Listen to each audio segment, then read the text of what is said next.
Merci d'être venus aussi nombreux ce soir pour cette conférence sur la sensibilité des arbres. Alors, pour ceux qui ne nous connaissent pas rapidement, donc la Fondation Evertea, on est une fondation qui accélère la recherche en santé et environnement.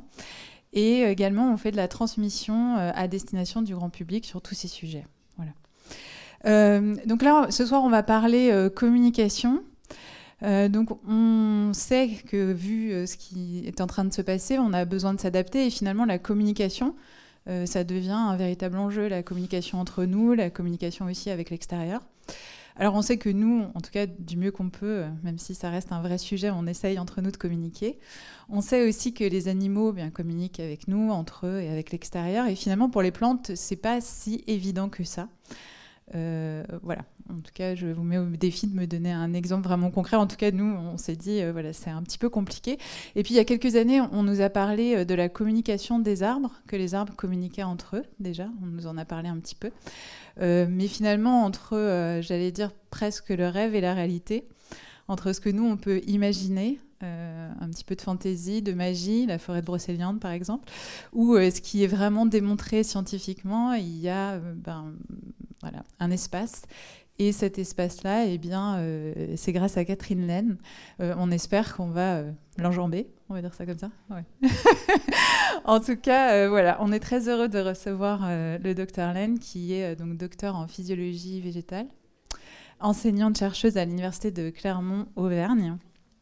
Et alors là, il faut que j'ouvre mon petit papier pour le laboratoire, mais je crois qu'elle va en parler après. Ouais, sinon vous le ferez. Oui, le PIAF. Ah ouais, bah voilà, je vais vous laisser la surprise. Donc elle en parlera. Donc elle est chercheuse au PIAF. Qu'est-ce que le PIAF? Voilà. Donc elle a aussi évidemment participé à énormément de conférences. Elle est aussi très impliquée dans la diffusion de la culture scientifique, notamment via des émissions de radio, mais également des livres que je vous engage évidemment à aller consulter et à acheter. Et notamment le dernier, Vous avez dit Bizarbre, dont elle nous parlera peut-être un petit peu à la fin. Voilà, et bien, écoutez, je vous souhaite une belle conférence et je vous dis à tout à l'heure. Merci, merci. Bonsoir messieurs, dames, merci d'être venus si nombreux au lieu d'aller vous promener au soleil et à l'ombre des arbres. Donc c'est que les arbres vous intéressent. Après, très bien. Et donc vous irez justement vérifier si les arbres sont des êtres sensibles. Je m'appelle donc, alors mon pointeur est pas très vaillant, mais quand même, voilà, je m'appelle Catherine Laine. Et donc mon laboratoire, comme je suis enseignante-chercheuse, un enseignant-chercheur, c'est quelqu'un qui a deux métiers, qui est à la fois enseignant, auprès des étudiants par exemple, et qui fait de la recherche dans un laboratoire de recherche. Donc mon labo, c'est le PIAF, P-I-A-F, et c'est un acronyme évidemment, c'est pas un labo d'ornitho, c'est un labo qui travaille sur les arbres, le A c'est pour arbre, et donc comme vous êtes assis, je peux vous donner la signification de l'acronyme, c'est physique et physiologie intégrative de l'arbre en environnement fluctuant. Et donc, il faut expliquer un petit peu ce qu'il y a derrière ces mots un peu ronflants. Donc, c'est physique et physiologie parce que dans ce laboratoire, il y a à la fois des physiciens, et on utilise l'outil de la physique, et puis des physiologistes comme moi, c'est-à-dire des biologistes qui étudient le fonctionnement des êtres vivants, ici des arbres. Donc, le I de intégrative, c'est parce qu'on essaye aussi de travailler à toutes les échelles. On travaille de l'échelle moléculaire, qui est plutôt la mienne d'ailleurs, jusqu'à l'échelle de l'arbre entier et maintenant même l'échelle de la parcelle ou de la forêt. Donc on intègre ces différents niveaux et on essaye de comprendre le fonctionnement intégré de cet arbre. Et F en environnement fluctuant, et c'est là que ça devient intéressant parce que les arbres sont des êtres qui vivent fixés par leurs racines dans le sol et qui ne peuvent donc pas fuir le milieu dans lequel ils vivent et donc les contraintes de ce milieu. Et lorsque les facteurs de l'environnement fluctuent, le vent, la température, la présence d'eau, l'absence d'eau, etc., eh bien, il faut que ces arbres fassent face. Et nous, justement, au labo, au PIAF, on travaille sur ces capacités qu'ont les arbres de percevoir les fluctuations des facteurs de leur environnement. Je répète, le vent, la gravité. Alors, la gravité, ça fluctue pas, c'est le seul, mais bon. La température, la lumière, la présence d'eau, etc. Et comment ils y répondent. Comment ils répondent à cette perception de ces fluctuations des facteurs environnementaux. Donc comment ils perçoivent, comment ils répondent, Et vous allez voir que ça, c'est la définition même du mot sensibilité. Alors, la commande, c'était pas tout à fait celle que vous avez dite en introduction, mais c'est pas grave, je m'adapte, comme les arbres, parce qu'on a dit qu'on parlerait de la sensibilité des arbres. On n'a pas dit qu'on parlerait de la communication. Par contre, je vais quand même l'aborder à un moment dans la conférence. Mais c'est pas vraiment le sujet principal de la conférence. Et là, on va parler d'abord sensibilité, parce que pour communiquer, il faut être sensible, il faut être capable de recevoir des informations et d'en émettre à son tour. Donc je vais l'évoquer dans la conférence, mais ce n'est pas vraiment le sujet principal.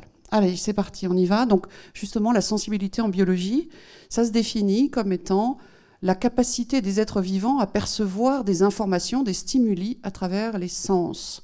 Cette définition-là que je vous donne, ou l'aptitude d'un organisme à réagir à des excitations externes ou internes, ça revient au même, ce sont des définitions du dictionnaire, en fait. Vous pouvez les retrouver dans vos dictionnaires. Donc, capacité des êtres vivants à percevoir des stimuli à travers les sens. Par exemple, chez nous, si je prends le sens de la vue ou le sens de l'ouïe, eh bien, cette sensibilité, elle passe par des récepteurs de signaux. Ces récepteurs, c'est la rétine de notre œil pour la vue ou l'oreille pour l'ouïe. Et ces récepteurs sont les organes des sens, c'est-à-dire que c'est là que sont concentrées les cellules sensibles aux facteurs, que ce soit la lumière pour la vue ou que ce soit les vibrations de l'air pour le son. Okay ? Et puis ensuite, il se passe tout un circuit de traduction de ces excitations, de ces stimuli, une circulation des informations. Décidément, ça ne marche pas, donc je vais faire comme ça. Ah non, ça ne marche pas non plus. Vous ne voyez pas ma souris. J'ai un pointeur un peu faiblard. La circulation des informations dans le corps, ça passe par un centre qui traite, c'est le cerveau.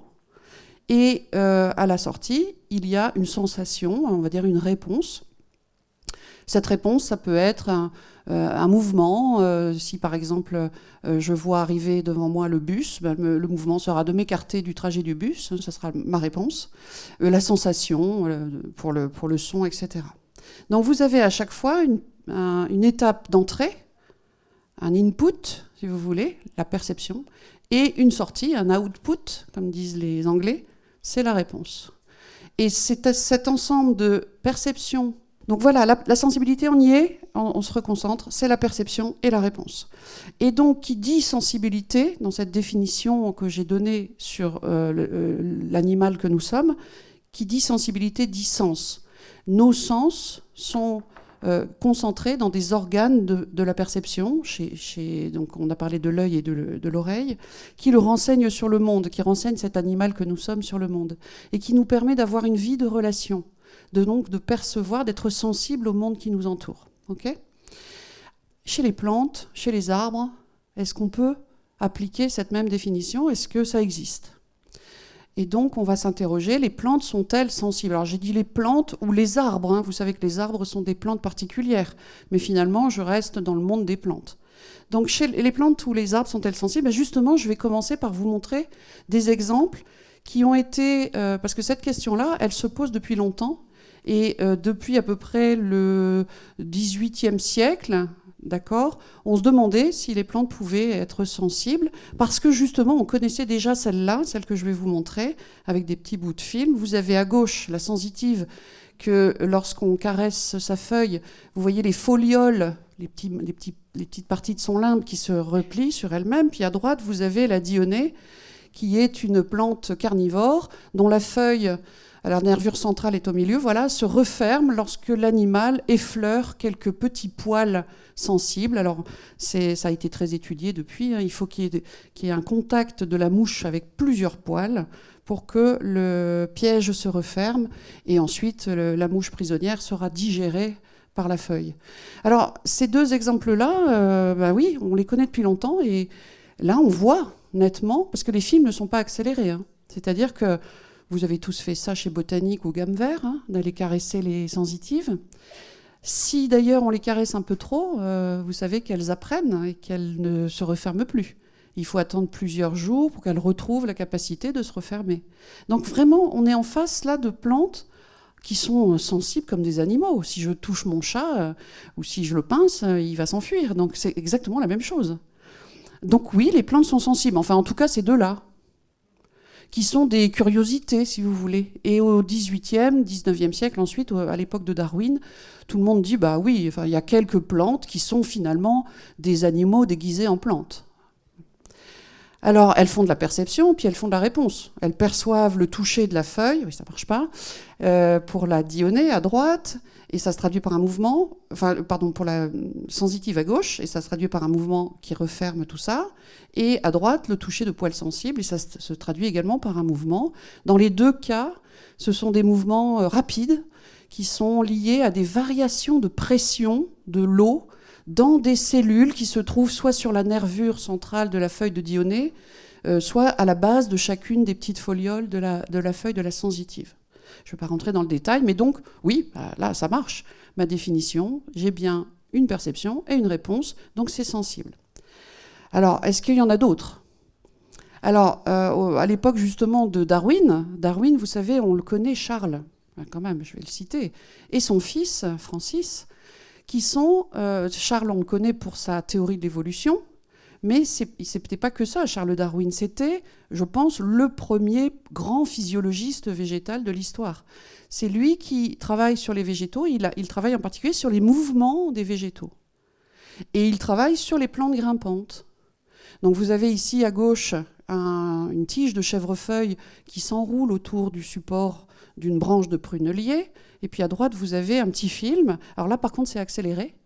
C'est la croissance du houblon. Et donc, ce qu'on voit, c'est que lorsque la tige s'allonge, donc ça, c'est sa croissance normale, dès qu'elle touche un support, elle va s'enrouler autour. Donc, dès qu'elle touche, ce toucher, c'est une perception.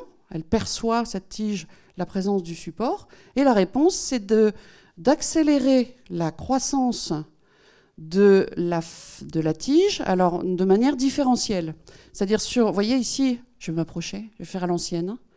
Donc ici, vous avez la tige du chèvrefeuille qui touche le support. La face de la tige qui touche le support va ralentir sa croissance, alors que la face extérieure continue à croître normalement.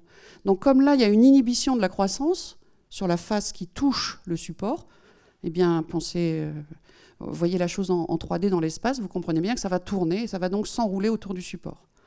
Donc là encore, il y a une perception, c'est le toucher du support, et il y a une réponse, c'est le mouvement qui se fait par croissance différentielle, parce que la croissance est différente sur les deux faces. Donc une sensibilité. Donc les plantes grimpantes sont aussi des plantes sensibles. Évidemment, vous ne le voyez pas en direct, parce que la croissance a un temps long, mais dès qu'on filme et qu'on accélère le film, on peut tout à fait voir cette croissance. Ok, alors je continue. Est-ce qu'il y en a d'autres qui sont sensibles ? Est-ce que toutes les plantes ne seraient pas sensibles au toucher, finalement ? Alors effectivement, regardez ici donc, ces expériences qui datent déjà un petit peu, mais vous avez à gauche ici donc, une expérience qui est faite sur la rabette des dames. La rabette des dames, c'est une petite plante, une petite mauvaise herbe du bord des chemins, hein, et qui est en fait la souris des laboratoires des physiologistes végétalistes. Donc on travaille beaucoup sur cette arabette parce que c'est une plante qui est facile à cultiver, qui a un cycle de vie très court, etc. Donc c'est vraiment la souris de labo, quoi. D'accord ? On a beaucoup d'outils aussi maintenant, on connaît bien sa génétique, etc. Donc à gauche, vous avez deux bacs. Vous avez un bac à gauche. Alors oui, j'ai oublié de dire, pardon, cette arabette, ça ressemble à une mâche. Vous voyez, une petite salade ? Voilà. Donc elle a une rosette de feuilles à la base. La tige est très courte. Et puis, à maturité, elle fait une grande tige fleurie, qu'on appelle une hampe. Et c'est ce que je vois sur la gauche. Donc, j'ai ici deux cultures.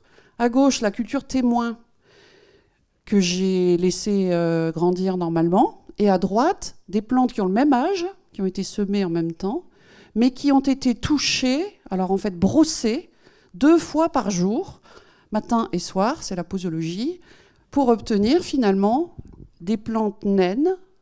Donc dès qu'on touche une plante régulièrement, on va diminuer sa croissance en hauteur. Et elle reste petite. Autre exemple, ici, ce sont des expériences qui ont été menées par mon collègue Bruno Mouliat.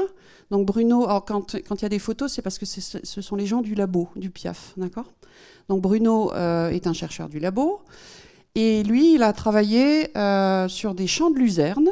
Donc vous voyez devant vous un champ de luzerne, dans lequel il a placé une grille métallique donc il y a un cadre métallique et puis un grillage, d'accord ? Et les plantes, en fait, poussent à travers les mailles de ce grillage. Et donc, elles sont plus ou moins tenues par les mailles du grillage. Ça fait une sorte de tuteur pour ces plantes. Et puis, après, on ne fait plus rien. On attend et on regarde la croissance des plantes. Tout le champ est soumis au vent, mais les plantes qui poussent à travers le cadre le sont moins, puisqu'elles poussent à travers les mailles du grillage, donc elles sont tutorées finalement. Et ce qu'on voit, c'est que lorsque les plantes sont soumises au vent librement, tout autour dans le champ, elles sont plus petites que celles qui poussent à travers le grillage, qui elles vont être plus grandes. Donc ça veut dire aussi que là, j'ai une diminution de la hauteur des plantes qui sont soumises au vent, qui sont en fait fléchies tous les jours dans le vent. Ça revient au brossage d'à côté. Quand on brosse les plantes, on va les fléchir. Et donc à chaque fois qu'on fléchit une plante ainsi, ça diminue sa croissance en hauteur. Troisième exemple, alors quand même on parle des arbres ce soir, donc ça marche aussi sur les arbres. Vous avez ici 2 noyers qui ont été cultivés à Clermont-Ferrand, dans le verger du labo. À gauche, ils ont le même âge, excusez-moi. À gauche, c'est un noyer qui a été planté dans le verger et qui voit le vent, il pousse librement dans le verger. Et à droite, c'est un arbre qu'on a fait pousser à travers un tube de plastique qu'on appelle un tubex. Ce tube, il est assez étroit, et donc le tronc passe à travers ce tubex comme s'il était tutoré. Et le résultat, vous le voyez, c'est très net. Diminution de la croissance en hauteur lorsque l'arbre est soumis au vent. Vous pouvez le dire à l'envers, la croissance en hauteur est plus importante lorsque l'arbre n'est pas soumis au vent, n'est pas fléchi. Il y a 2 autres différences également. Vous voyez que l'ancrage racinaire de l'arbre soumis au vent à gauche est meilleur, plus important, plus abondant, plus ramifié que l'arbre qui pousse dans son tubex. Et il y a la troisième chose qu'on ne voit pas là, mais on le voit en coupant. Alors nous, ici, j'ai un peu triché. À gauche, c'est des noyers. À droite, Benjamin travaille sur des peupliers, mais ça marche aussi. Et donc, quand on coupe les troncs, quand on regarde la coupe des troncs, vous voyez ici, vous avez la coupe d'un tronc normal, un jeune peuplier. Vous voyez à quoi il ressemble ? Ils ont quelques mois, quoi. Ils sont vraiment très jeunes. Et ici, on voit la main de Benjamin qui plie le peuplier une fois par jour, le long d'un gabarit, vous voyez. Alors, soit au début, on faisait ça à la main, et puis maintenant, je vous montre tout, on fait ça, c'est motorisé pour avoir toujours la même vitesse de flexion, donc le même stimulus, si vous voulez, qui est appliqué. Vous voyez ici, on va voir le petit moteur qui va tout d'un coup pousser le peuplier, et voilà, et c'est tout. Et ça, c'est une flexion. Alors ça peut être 1 flexion par jour, 2 flexions par jour, 10 flexions, enfin on peut faire tout ce qu'on veut, d'accord ? Et quand on fait des flexions ainsi, alors on fléchit toujours dans le même sens, c'est le défaut de la manip, c'est un coup de vent simplifié, il souffle toujours dans le même sens, le vent. Et donc ça va complètement déformer le tronc, vous voyez, ça c'est à gauche le peuplier fléchi, alors je me souviens plus, je ne l'ai pas noté, mais ça doit être au moins 2 fois par jour pendant 3 semaines, et on voit que ce tronc, non seulement il est plus épais, mais surtout il est ovalisé, dans le sens de la flexion. D'accord ? Il va s'ovaliser parce qu'il va mettre en place un bois très particulier ici sur les 2 faces, qui n'est pas le bois normal du peuplier. Et ce bois, on l'appelle le bois de flexion. Donc c'est simplement pour vous montrer un petit peu la petite manip qui est mise en place. Et puis le fait que lorsque le peuplier, l'arbre est fléchi, ou ici le noyer est agité normalement dans le vent, sa croissance en épaisseur, donc le dépôt de bois, est plus important.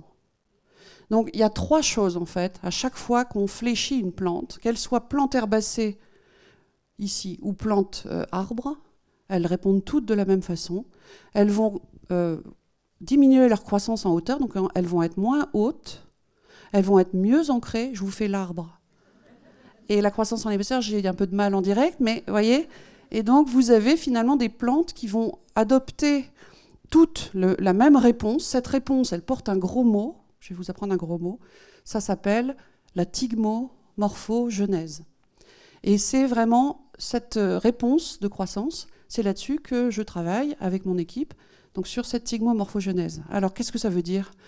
Les mots scientifiques, en général, quand on les invente, on va chercher les racines grecques ou latines, là c'est les racines grecques qu'on colle pour faire un nouveau mot, d'accord ? Donc vous reconnaissez, j'imagine, la genèse, donc l'apparition, la formation. Morpho, c'est la forme, donc l'apparition de la forme, l'acquisition de la forme, de cette forme plus trapue, plus épaisse, mieux ancrée. Et thigmo, c'est la racine grecque pour contact.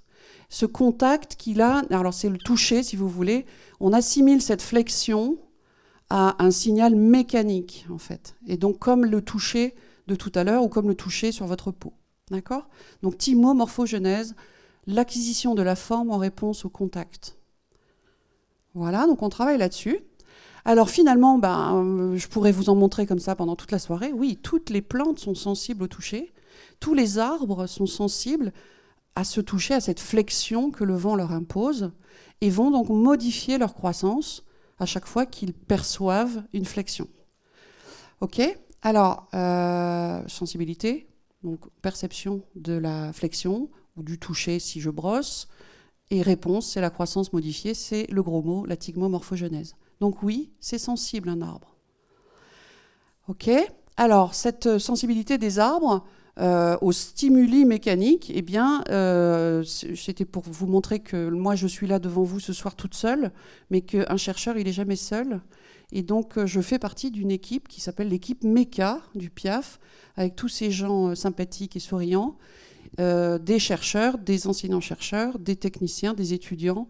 Et c'est grâce à tout ce collectif que les résultats tombent et qu'on peut avancer.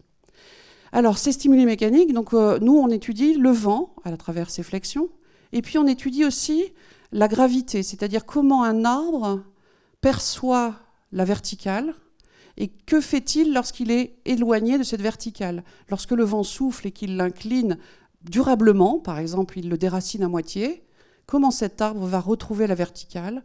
Donc, comment il perçoit sa perte de verticalité, et comment il répond par sa croissance pour retrouver la verticalité. Comme on n'a qu'une heure, je ne peux pas tout vous montrer, et donc j'ai fait le choix de vous montrer le vent. Donc l'arbre est soumis en permanence au vent. C'est Jean de La Fontaine qui a commencé son étude en 1668, lorsqu'il étudiait le chêne et le roseau. Alors finalement, le vent, quelle est la contrainte majeure pour un arbre dans le vent ? Si je prends ici ce chêne, et que je symbolise ici par un dessin un peu maladroit, qu'est-ce que c'est qu'un arbre ? C'est finalement un mât, le tronc, qui porte une voile, le houppier. Le houppier, c'est l'ensemble des branches feuillées. Chez un feuillu comme le chêne, la voile est d'autant plus étanche au vent que les feuilles sont présentes. Donc, ce que je suis en train de décrire, là, c'est en ce moment que les feuilles sont revenues, enfin que les nouvelles portions de branches feuillées sont apparues. Là, on a une vraie voile. En hiver, la voile, elle est percée, parce que les feuilles sont tombées.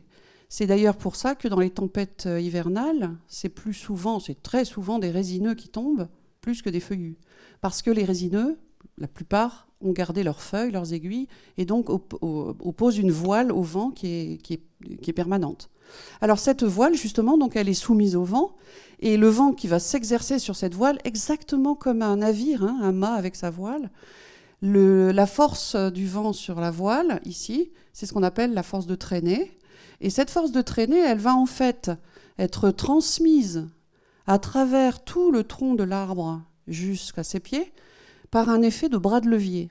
Alors pour vous rappeler ce qu'est un bras de levier, j'ai mis ici un petit schéma pour vous rappeler que pour soulever une énorme pierre ici, il suffit d'avoir une sorte de balancelle avec un long bras ici, le bras de levier on l'appelle, et plus ce bras de levier est long, et plus l'effort à faire pour soulever la pierre est petit.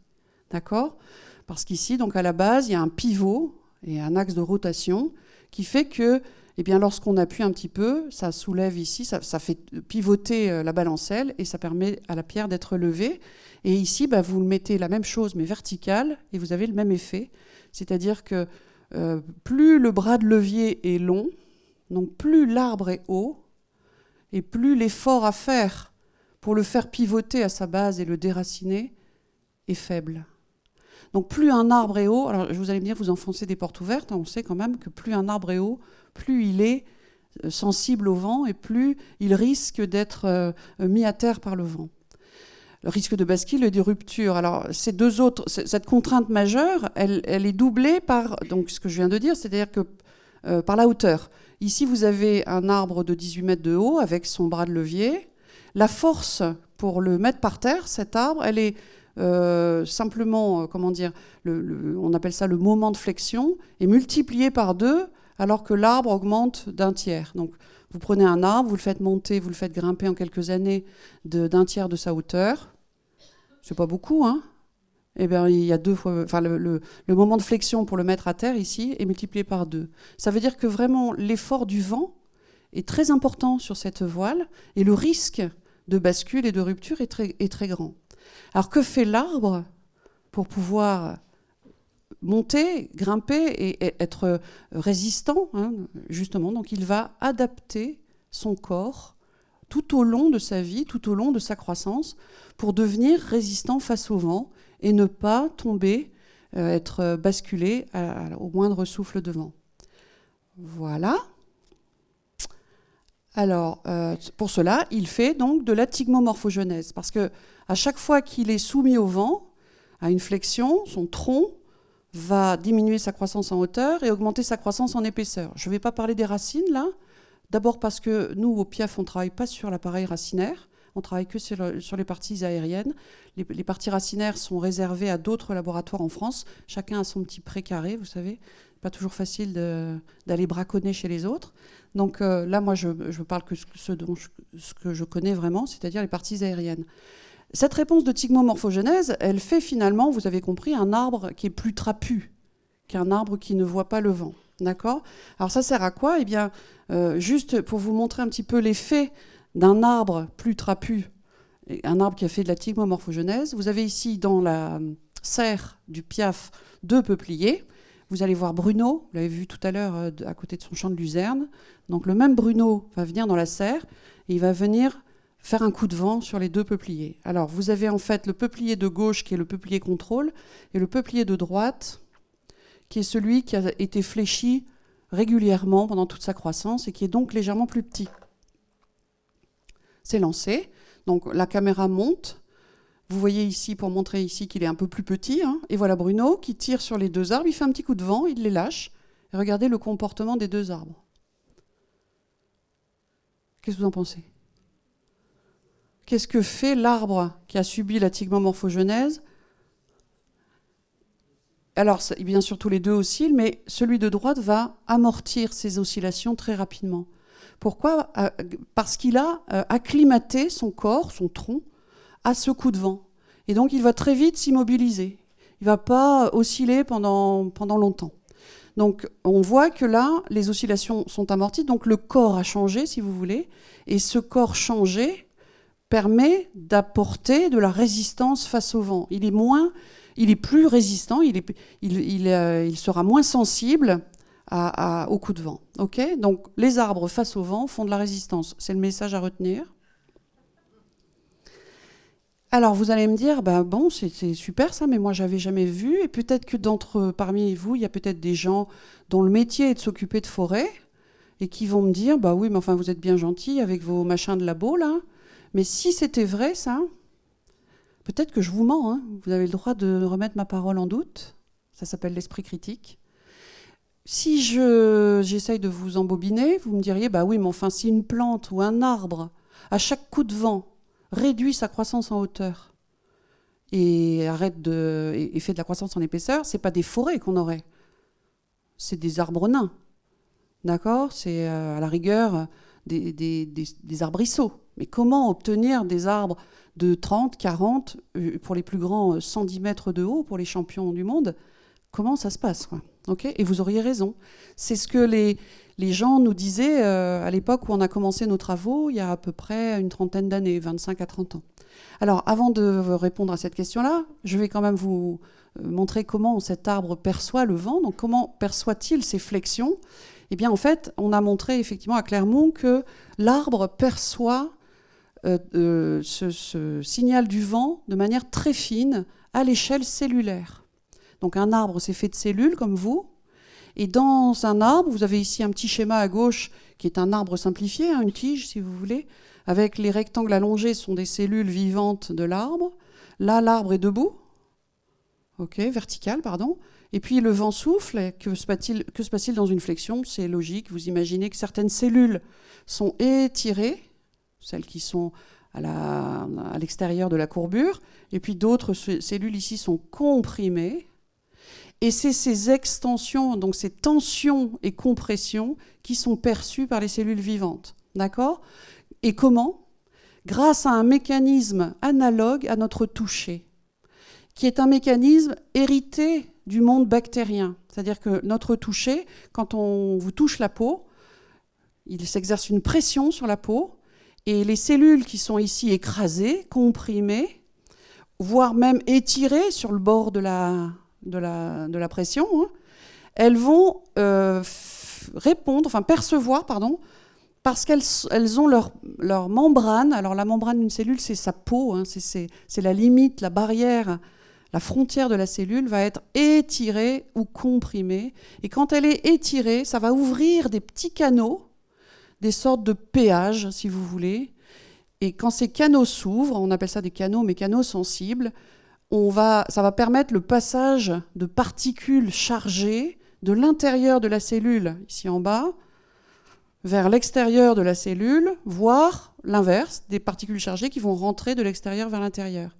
Et j'insiste, des particules chargées, parce qu'il y en a plein dans les liquides du vivant, et c'est quand les particules chargées se promènent, qu'est-ce que ça génère?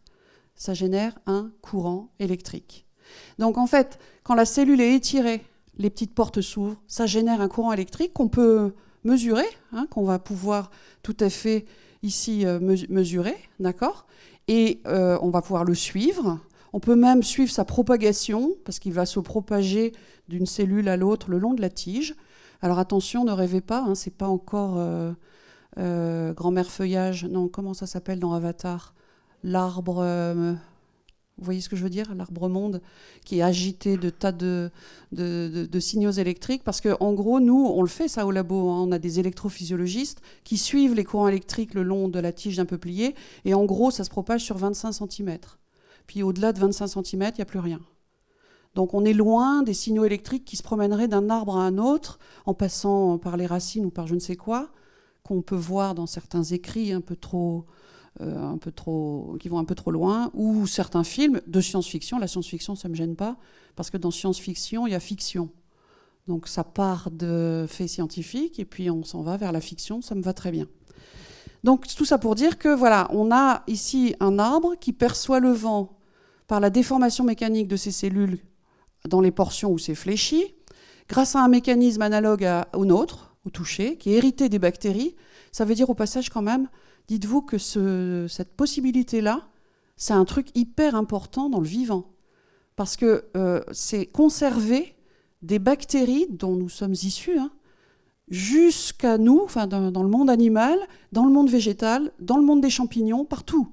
Dans tout le monde vivant, vous retrouvez des canaux mécanosensibles comparables.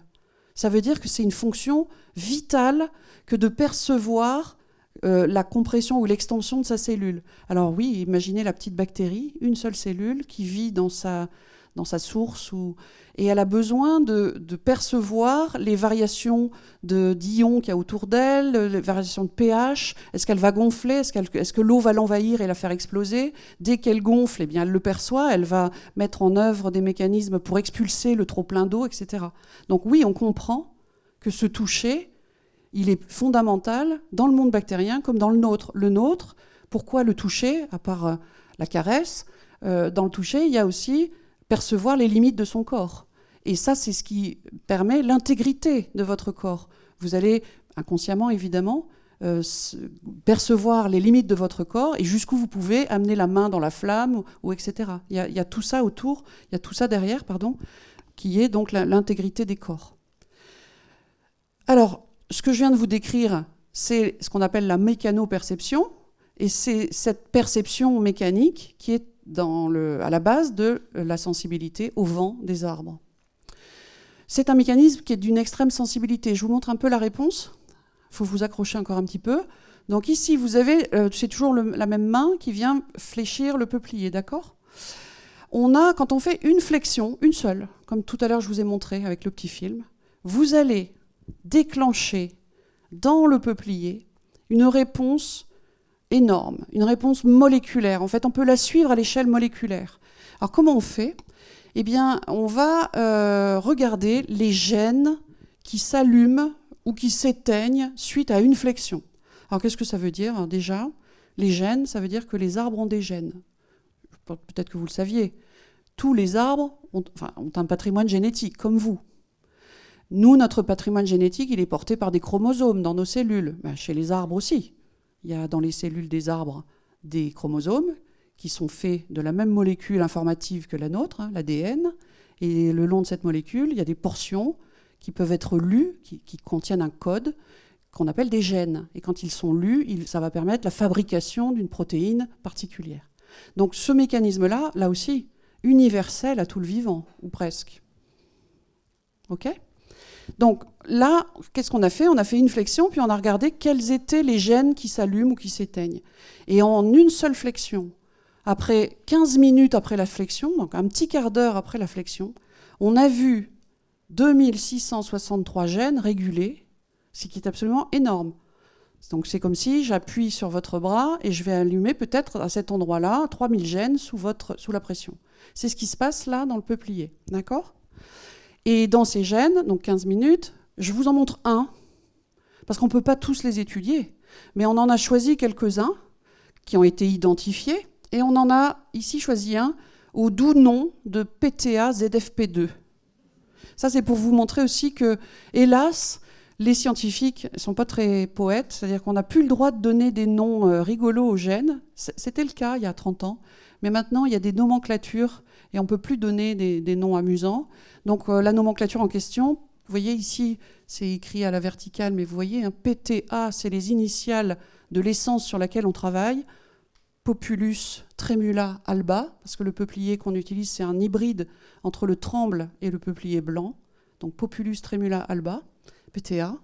Et ZFP2, parce que ce gène-là que l'on suit, ici, il code pour la fabrication d'une protéine particulière qui s'appelle une zinc finger protein, ZFP, une protéine à doigt de zinc. C'est pas beau ça ? Bon, je ne vais pas vous raconter tout ce qu'elle fait, cette protéine, mais elle est très importante dans notre histoire parce que cette protéine-là, elle va être une sorte de chef d'orchestre et c'est elle, par sa production, qui va aller déclencher la production de plein d'autres, en fait. C'est pour ça qu'on s'intéresse à elle, d'accord ? Donc, peu importe, je vous montre un petit peu l'expression de PTA-ZFP2, de ce gène-là. Alors, comment ça se lit ? Vous avez ici 2 colonnes. La colonne C, c'est un peuplier contrôle, c'est-à-dire que lui n'a pas été fléchi. Et on regarde, à côté, 1B, ça veut dire en anglais one bending, c'est-à-dire une flexion. Bending, c'est la flexion, d'accord ? Donc, on compare l'expression de ce gène-là, le niveau auquel il va s'allumer, dans le contrôle ou dans le peuplier fléchi. Et vous voyez qu'en fait, entre les deux, le niveau d'expression dans le contrôle est très bas. Il n'est pas tout à fait à 0, mais il est très bas. Et après une seule flexion, le gène s'exprime, on dit, 300 fois plus. C'est comme si vous aviez une petite lumière dans le contrôle, toute petite, très faible, et tout d'un coup, vous fléchissez, la lumière devient un phare 300 fois plus lumineux, si vous voulez. D'accord ? Donc ça, c'est une réponse qui est très puissante pour ce gène-là. Donc une réponse moléculaire rapide, puissante, et donc finalement, une sensibilité qui est très fine, très, très, très exacerbée. Ce sens mécanique est très performant. Il est finalement il ressemble un peu à notre sens du toucher, par la perception, qui est une tension ou une compression des cellules. Dans la réponse, par contre, c'est une réponse de croissance, c'est-à-dire quand on fléchit, on diminue la hauteur, vous vous souvenez, on augmente l'épaisseur. Voilà. C'est quand même aussi, comme le nôtre, un sens qui est diffus dans tout le corps de la plante, quel que soit le morceau de la tige ou du tronc qui est fléchi, ça va fonctionner. Alors sur un grand arbre, quand le tronc est bien solide, bien rigide, c'est pas là que ça va être perçu. La perception, elle va plutôt se faire au sommet de l'arbre, dans les parties les plus jeunes, là où l'arbre est plus fin.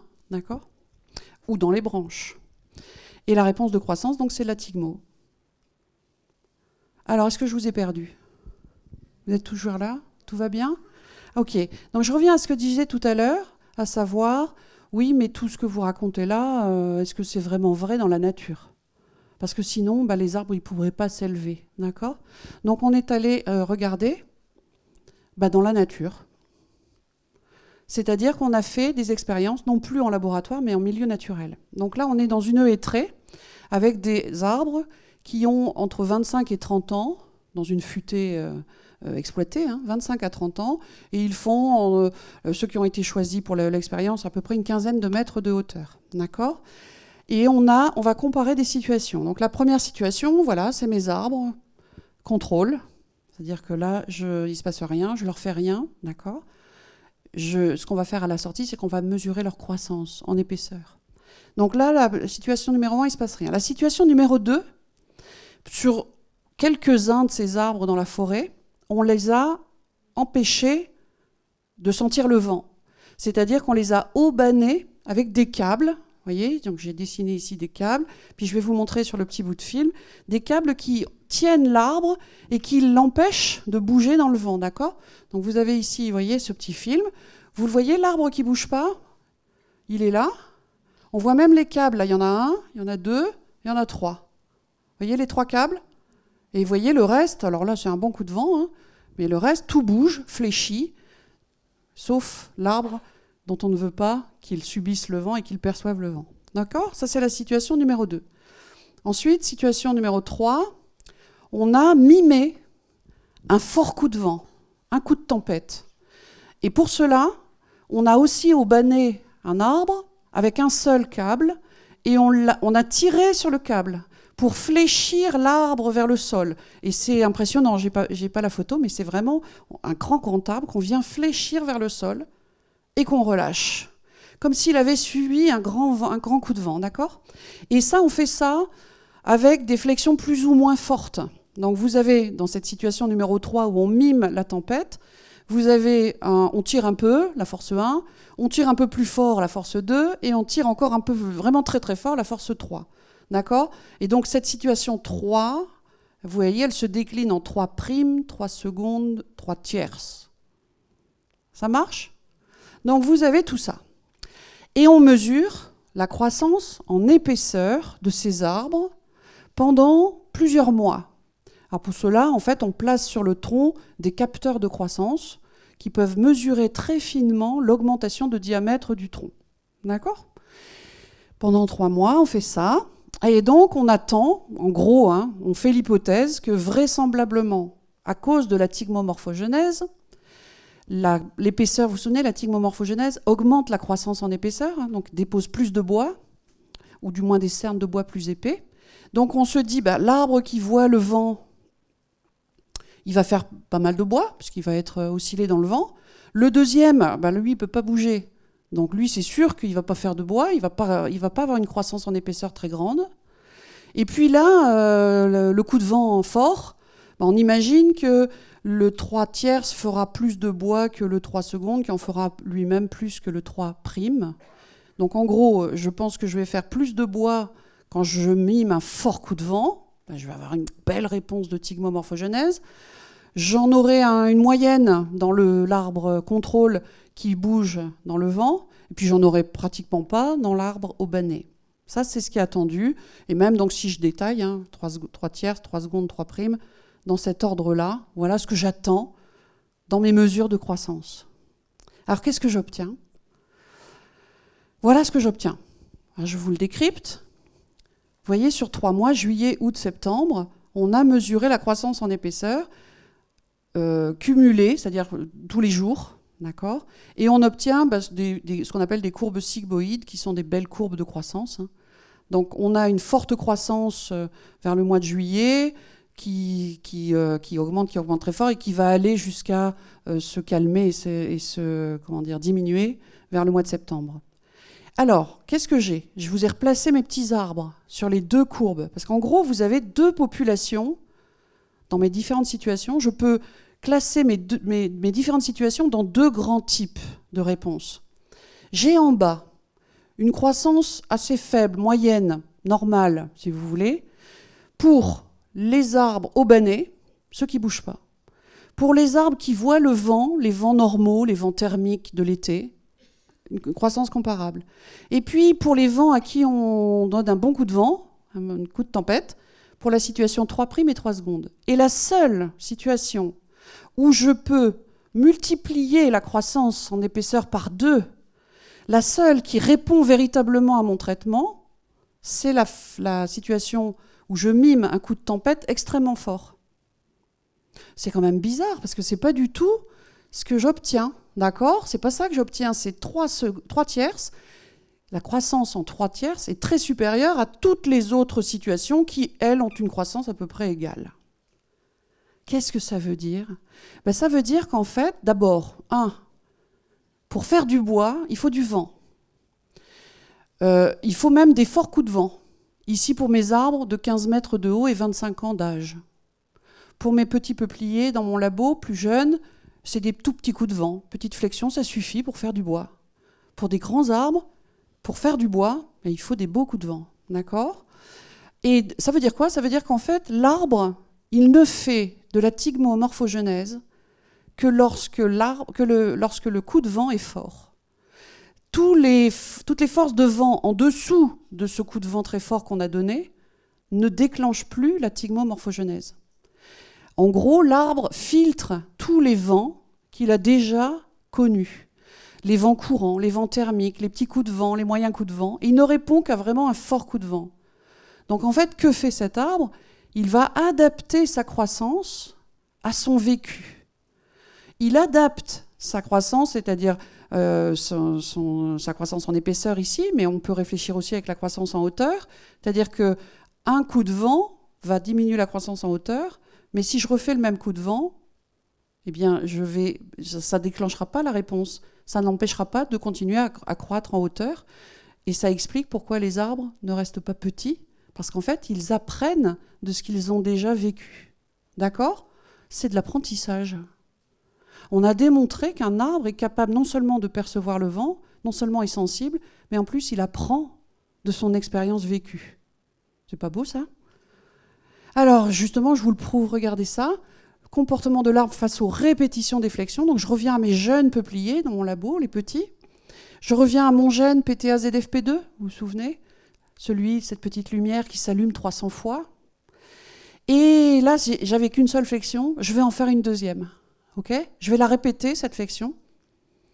Et je vais la répéter en l'éloignant de la première d'une journée. Vous voyez, 2B, donc ça veut dire j'ai 2 flexions, 2 bendings, 1 day, avec un jour, 24 heures, qui sépare ma deuxième flexion de la première. Puis là, j'en ai une deuxième flexion que je sépare de 3 jours de la première. Là, je fais une deuxième flexion que je sépare de 5 jours, 7 jours, 10 jours. Okay ? Et qu'est-ce que je vois ? À la première flexion, on est d'accord, PTA-ZFP2 flambe 300 fois. Mais la deuxième flexion, lorsqu'elle est proche de la première, ici 24 heures, il n'y a plus rien, pratiquement plus rien. Le gène ne s'exprime pratiquement plus. Ça veut dire que l'arbre a mémorisé la première flexion, entre guillemets, et ne répond pas à la deuxième, parce qu'il l'a déjà vue, d'accord ? Et voilà, donc il ne répond pas à la deuxième. Et enfin, en éloignant mes 2 flexions, en gros, je vais mesurer le temps qu'il faut pour que le peuplier oublie, entre guillemets, la première flexion. Donc, quel est le temps nécessaire pour que mon peuplier retrouve le même niveau de sensibilité que le premier jour ? Et vous voyez, c'est 10 jours. C'est énorme, quand même. Donc, ça veut dire que pendant 10 jours, son niveau de sensibilité est diminué par rapport à ce qu'il était au premier jour. L'intérêt, cette mémoire que je dis, c'est en fait une modification du seuil de sensibilité à la flexion. Là, le seuil est très bas, donc la moindre petite flexion est perçue. Et ici, vous avez une modification du seuil qui fait que cette petite flexion n'est plus perçue après, parce que ça ne dépasse pas le seuil de sensibilité qui a varié. Voilà. Et donc ça, ce que je suis en train de vous montrer, ça s'appelle en biologie de l'acclimatation, ou on dit aussi de l'accommodation. tous les êtres vivants font ainsi, c'est-à-dire que face à un stimulus, ils vont adapter leur seuil de sensibilité pour ne pas surrépondre. Alors, accommodation, ça doit vous dire quelque chose. C'est ce qui se passe, vous savez, dans notre œil, quand on passe de l'ombre à la lumière ou l'inverse. Et l'accommodation, donc, elle se traduit dans notre œil par la fermeture ou l'ouverture de notre pupille et donc la modification, finalement, de la quantité de lumière qui rentre dans l'œil. Ça revient au même, c'est la modification du seuil de sensibilité, si vous voulez. C'est exactement le même principe. Donc l'accommodation ici est aussi un processus que les plantes possèdent et que les arbres mettent en œuvre tous les jours. C'est cette accommodation qui permet cet apprentissage. Alors j'y reviens un petit peu. L'apprentissage, est-ce que j'ai le droit de parler d'apprentissage dans mon peuplier ? La définition du dictionnaire dit que l'apprentissage, c'est l'ensemble des processus de mémorisation mis en œuvre par l'animal ou l'homme. Vous avez vu au passage les plantes, hein, pour élaborer ou modifier les schèmes comportementaux spécifiques, les schémas comportementaux spécifiques, sous l'influence de son environnement et de son expérience. Un processus de mémorisation, là, la preuve, 10 jours pour qu'il oublie la première flexion. Pour modifier un schéma comportemental, oui, modifier sa croissance, c'est un schéma comportemental, la croissance, sous l'influence de son environnement et de son expérience, sous l'influence donc des vents déjà perçus avant. Donc oui, ça marche. Je peux parler d'apprentissage dans le cas du vent pour ce peuplier. Alors quel est l'intérêt ? Je reviens à la question de tout à l'heure. L'intérêt pour le peuplier, donc, c'est de ne pas surrépondre au moindre coup de vent. Donc c'est un filtre qui permet à l'arbre de grandir quand même à hauteur et de pouvoir se construire, sinon il resterait effectivement toujours petit. Donc c'est le gage d'une croissance normale. Ça lui permet aussi de moduler sa croissance en fonction de son expérience vécue et de son régime de vent journalier, c'est-à-dire qu'il n'aura pas le même comportement selon qu'il vit dans un endroit très venté, sur une crête par exemple, ou dans un endroit protégé, derrière un mur ou dans une futaie. Voilà, donc un arbre est capable d'apprendre de son expérience passée. Ok, donc on a vu, on pourrait s'arrêter là. Alors, il y a d'autres contraintes mécaniques, je vous l'ai dit, on a parlé du vent. Et donc, vous savez, il y a la gravité. Donc, ce que je vous disais en introduction, lorsqu'un arbre est incliné par rapport à la gravité, soit parce qu'il pousse dans un talus, comme ici dans cette forêt alpine, soit parce qu'il pousse dans un laboratoire où les chercheurs prennent un malin plaisir à les incliner par rapport à la verticale. Vous voyez, même celui-là, on lui met la tête en bas. Ça, on ne travaille pas vraiment là-dessus, mais ça revient au même. C'est-à-dire que là, on a mis un arbre la tête en bas, un jeune arbre, et en 24 heures, il commence à redresser sa pointe, et là, en 48-72 heures, il a fait ce mouvement de courbure qui le remet à la verticale. Et les autres, vous voyez, ils ont tous une courbure à la base qui va permettre de redresser le corps de l'arbre vers le haut, vers la verticale, et de présenter une forme de résilience face à cette perte de verticalité. Avant, je vous ai parlé de résistance, acclimater son corps aux contraintes. La résilience, c'est comment retrouver une forme de vie acceptable. Pour un arbre, c'est être debout à la verticale, suite à un événement traumatique. Et là, c'est la perte de verticalité. D'accord ? Alors, est-ce que j'ai le temps ? Non, j'ai pas le temps. Donc, je vous invite, si ça vous intéresse, regardez cette petite conférence TEDx qui dure 11 minutes, dans laquelle j'ai mis l'essentiel de ce qu'il faut comprendre, comment un arbre se tient debout et comment il se redresse à la verticale. Donc, si vous voulez, soit vous avez le lien, soit vous tapez simplement mon nom dans votre barre de recherche et vous rajoutez TEDx, et vous le trouverez soit sur le site de TEDx, comme là, soit sur YouTube, elle y est aussi. D'accord ? Alors je continue. Donc je ne vous parle pas de la résilience parce que je n'ai pas trop le temps. Mais par contre, je voudrais vous montrer quand même d'autres formes de sensibilité chez les arbres. Donc on a vu que les plantes, les arbres sont doués de sensibilité. Je vous l'ai prouvé avec les signaux mécaniques. Maintenant, est-ce qu'ils ont d'autres sens que le sens du toucher, finalement, que ce sens mécanique ? Pour cela, on va s'intéresser aux nôtres. On va faire un petit passage par nos sens, puis même par les sens qu'on a décrits dans le monde animal. Vous savez combien on a de sens ? 5 ? 6 ? 7 ? Qui dit mieux ? Alors en fait, vous êtes encore pétri de la pensée aristotélicienne. Vous avez vu comme je parle bien? Ça veut dire Aristote. Aristote, 4e siècle avant Jésus-Christ, c'est lui qui décrit les 5 sens de l'homme. La vue, l'ouïe, l'odorat, le goût et le toucher. Et la plupart d'entre nous, on est restés aux connaissances d'Aristote, il y a 2400 ans quand même. Donc sachez qu'on a un peu évolué depuis, parce que si on ne conserve que ces 5 sens, ben en fait on passe à côté d'autres sens que nous avons, parce que dans tous ceux que j'ai décrits, il y a aussi, il nous manque la proprioception, c'est-à-dire la capacité à percevoir la position de vos membres dans l'espace, la graviperception, qui est dans l'oreille interne et qui vous permet de percevoir la verticale. Bon, on a d'autres sens qui ne sont pas dans cette liste d'Aristote, d'accord ? Et puis il y en a plein d'autres dans le monde animal qui ne sont pas non plus dans la liste d'Aristote. Donc pour pouvoir rendre compte de l'ensemble des sens du vivant, les scientifiques en fait les classent en 3 grandes catégories selon la nature du stimulus, d'accord ? Donc vous avez les signaux électromagnétiques. Dedans, donc vous allez trouver la lumière, je vais vous en parler juste après. C'est grâce à cette lumière que nous avons le sens de la vue. Mais vous avez aussi dans ces signaux électromagnétiques tout ce qui est champ magnétique et champ électrique, qui sont perçus par exemple pour les champs magnétiques par les oiseaux, les abeilles, les cétacés, ou pour les champs électriques, ce qu'on appelle l'électroception des poissons, des raies, etc. Vous avez ensuite les signaux mécaniques. C'est bon, j'en ai bien parlé. Je vous ai parlé de ces signaux mécaniques qu'on va retrouver dans notre sens du toucher, dans le sens du toucher des plantes, la thigmomorphogenèse. Dans l'ouïe, pour nous, c'est pareil, parce que c'est une vibration du son. D'accord ? Donc c'est aussi un signal mécanique. Et puis regardez la liste, il y a beaucoup de choses encore qu'on ne pourrait pas citer, qu'on ne peut pas accoler aux 5 sens d'Aristote. Ne serait-ce que l'écholocation des chauves-souris, notre sens de l'équilibre avec graviperception et proprioception, la douleur, etc. Et le 3e, ce sont les signaux chimiques.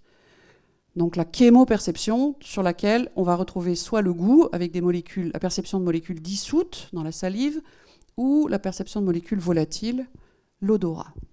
Donc je vous ai mis les 5 sens d'Aristote pour vous faire plaisir, mais pour vous montrer qu'il y en a plein d'autres en fait. D'accord ? Alors la question que je vais poser, c'est est-ce qu'il y en a d'autres chez les plantes ? Les signaux mécaniques, je ne vais pas recommencer, c'est fait. D'accord ? Donc on va s'interroger sur les signaux électromagnétiques et on va s'interroger sur les signaux chimiques. Je vais aller beaucoup plus vite parce que là, je vais essayer de vous décortiquer un peu les manips que nous, on menait, mais là, je vais plus aller vers les résultats des autres. Parce que nous, par exemple, on ne travaille pas tellement sur la perception de la lumière. Alors la lumière, quand même, au passage, je vous rappelle que c'est une onde électromagnétique, ce qui est composé de grains transportant une certaine quantité d'énergie, on appelle ça des photons.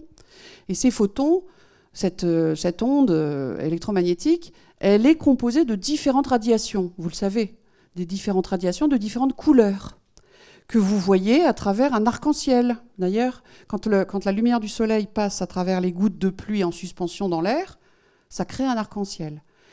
Que vous voyez parce que votre œil, le mien aussi, notre œil, n'est sensible qu'à une petite portion du spectre lumineux, ici, entre à peu près 400 et 800 nanomètres, ou 750 nanomètres. Mais vous avez donc ces radiations que nous voyons, et qui ont différentes couleurs, que nous avons nommées, d'accord, du violet jusqu'au rouge. Mais en deçà du violet, vous avez plein d'autres longueurs d'onde qui sont de plus en plus petites, et qui vont concerner donc les radiations des ultraviolets, excusez-moi, les rayons X, les rayons gamma. Et puis de l'autre côté, au-delà du rouge, que nous ne voyons plus, il y a des radiations avec des longueurs d'onde de plus en plus longues, les infrarouges, les ondes radio, etc. D'accord ? La lumière visible, donc nous, pauvres humains, nous ne percevons qu'à peu près entre 400 et 750, 800 nanomètres. Donc, ce que je vous ai expliqué, de l'arc-en-ciel, ou si vous n'aimez pas les randonnées et vous préférez la musique, Pink Floyd. Alors, cette lumière, comment est-ce que les plantes l'aperçoivent et comment ? Donc, ici, une toute petite manip, vous voyez des petits plants alors ce sont des datura, donc une petite plante proche du tabac, qui est cultivée à différentes densités. En bas, il y a peu de plantules dans le bac, 32 plantules au mètre carré. Puis plus vous montez, plus la densité est importante. Elles ont toutes le même âge, ces cultures. Qu'est-ce que vous constatez quand je vais de la plus faible densité vers la plus forte densité, à votre avis, à l'œil? Elles sont de plus en plus hautes. D'accord? Et donc, effectivement, plus les plantes poussent serrées, plus elles poussent haut. Et ça, c'est vrai pour toutes les plantes. D'accord? Et la stimulation de croissance, elle commence dès la deuxième culture, là, alors même que les plantes ne se touchent pas. Donc, ce n'est pas lié à des signaux mécaniques, ce n'est pas des signaux de contact. D'accord? Donc, si elles ne se touchent pas, les chercheurs, quand ils ont mené cette manip, en l'an 2000, vous voyez, ça commence à dater un petit peu, ils se sont interrogés sur la lumière, des signaux lumineux. Est-ce qu'elles peuvent se percevoir les unes les autres? Donc en gros, est-ce que les plantes se voient? Alors, je vous montre maintenant la composition de la lumière du soleil lorsque le soleil arrive au sommet de la canopée, au sommet de la forêt. Et ici, on s'est contenté de me regarder un petit peu la composition de la lumière entre 300 et 800 nanomètres. C'est-à-dire, le violet est là, nous on commence à voir là. Avant, les ultraviolets, on ne les voit pas. Et puis, vous avez le rouge jusqu'à 750, 760 nanomètres. Et au-delà, c'est les infrarouges. D'accord? Donc ça, c'est la composition du spectre solaire, finalement, qui arrive au sommet de la forêt. Et puis, en dessous, à l'ombre des arbres, voilà la mesure de la qualité de la lumière qu'on retrouve dans le sous-bois. Alors déjà, en quantité, vous voyez que la quantité est beaucoup plus faible. Alors surtout si vous restez dans la partie visible, ici entre 400 et 700, 750 à peu près, 300 et 700. Donc là, la quantité de lumière diminue dans le sous-bois, ça on s'en doutait, mais la qualité change énormément. C'est-à-dire que vous avez ici des radiations qui ont complètement disparu. Lesquelles? Eh bien déjà, les deux radiations rouge et bleu. Pourquoi? Parce que le rouge et le bleu sont les radiations qui sont absorbées par les feuilles pour la photosynthèse. Donc quand vous avez la lumière solaire là, qui arrive sur la feuille va absorber et donc conserver, si vous voulez, absorber la lumière bleue et la lumière rouge. Elle va absorber cette lumière et donc utiliser l'énergie transportée par ces radiations bleues et rouges dans la photosynthèse. Par contre, la feuille n'utilise pas, ou très peu, le vert. Le vert et même un peu le jaune. Et donc ici, vous avez une lumière qui est réfléchie par la feuille ou qui la traverse. Donc ça sera la lumière réfléchie ou la lumière transmise qui est enrichie en vert. C'est pour ça que nous, on voit les feuilles vertes. Parce qu'on ne peut pas les voir bleues et rouges, c'est absorbé. On ne peut pas voir grand-chose d'autre parce qu'on est un peu limité. Et en gros, on ne voit que ce qui est réfléchi, c'est-à-dire le vert. Et en plus, l'évolution a fait que notre œil est plus sensible au vert qu'au jaune. Donc c'est le vert qui domine dans notre perception du monde végétal.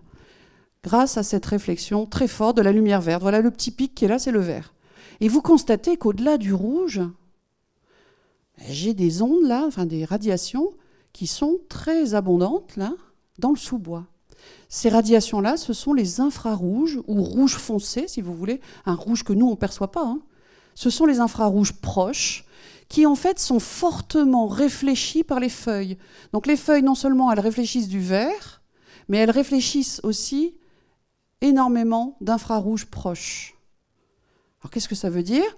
Vous voyez ici, je le prouve, c'est le même graphe un petit peu détaillé, avec l'absorption ici du bleu, l'absorption du rouge, le petit pic de vert que nous voyons, et puis l'énorme pic d'infrarouge qui émane de cette végétation.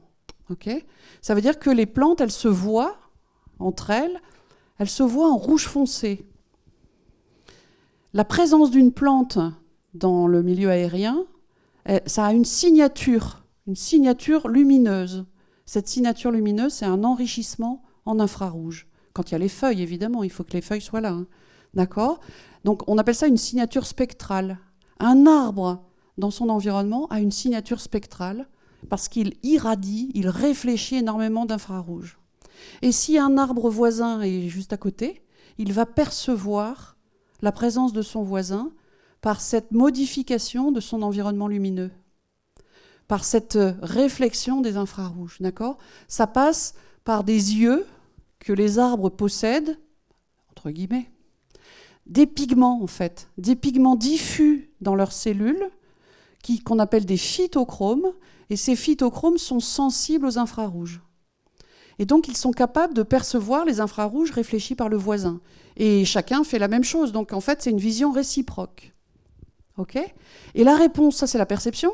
Et la réponse, c'est quoi ? Eh bien, c'est une croissance en hauteur qui est stimulée. C'est pour ça que dans une futaie, les arbres poussent serrés, c'est dense, et cette densité de croissance, de culture, force les arbres à pousser vers le haut. C'est comme ça qu'on fait des planches, qu'on fait des poutres. Si vous mettez les mêmes chênes ou hêtres, là c'est des chênes, vous les mettez isolés dans un pré, ce chêne il sera plus petit, beaucoup plus large, parce qu'il n'aura pas la perception des voisins et donc il ne va pas stimuler sa croissance en hauteur. Il va quand même grandir, hein, mais il va surtout s'étaler. Il aura un tronc court. Et dans un tronc court, on ne fait pas de poutres. Donc pour faire des poutres, pour faire des planches, eh bien, on a le mode de culture de la futaie. Et c'est lié à la perception des infrarouges mutuels. C'est pareil dans un champ de blé.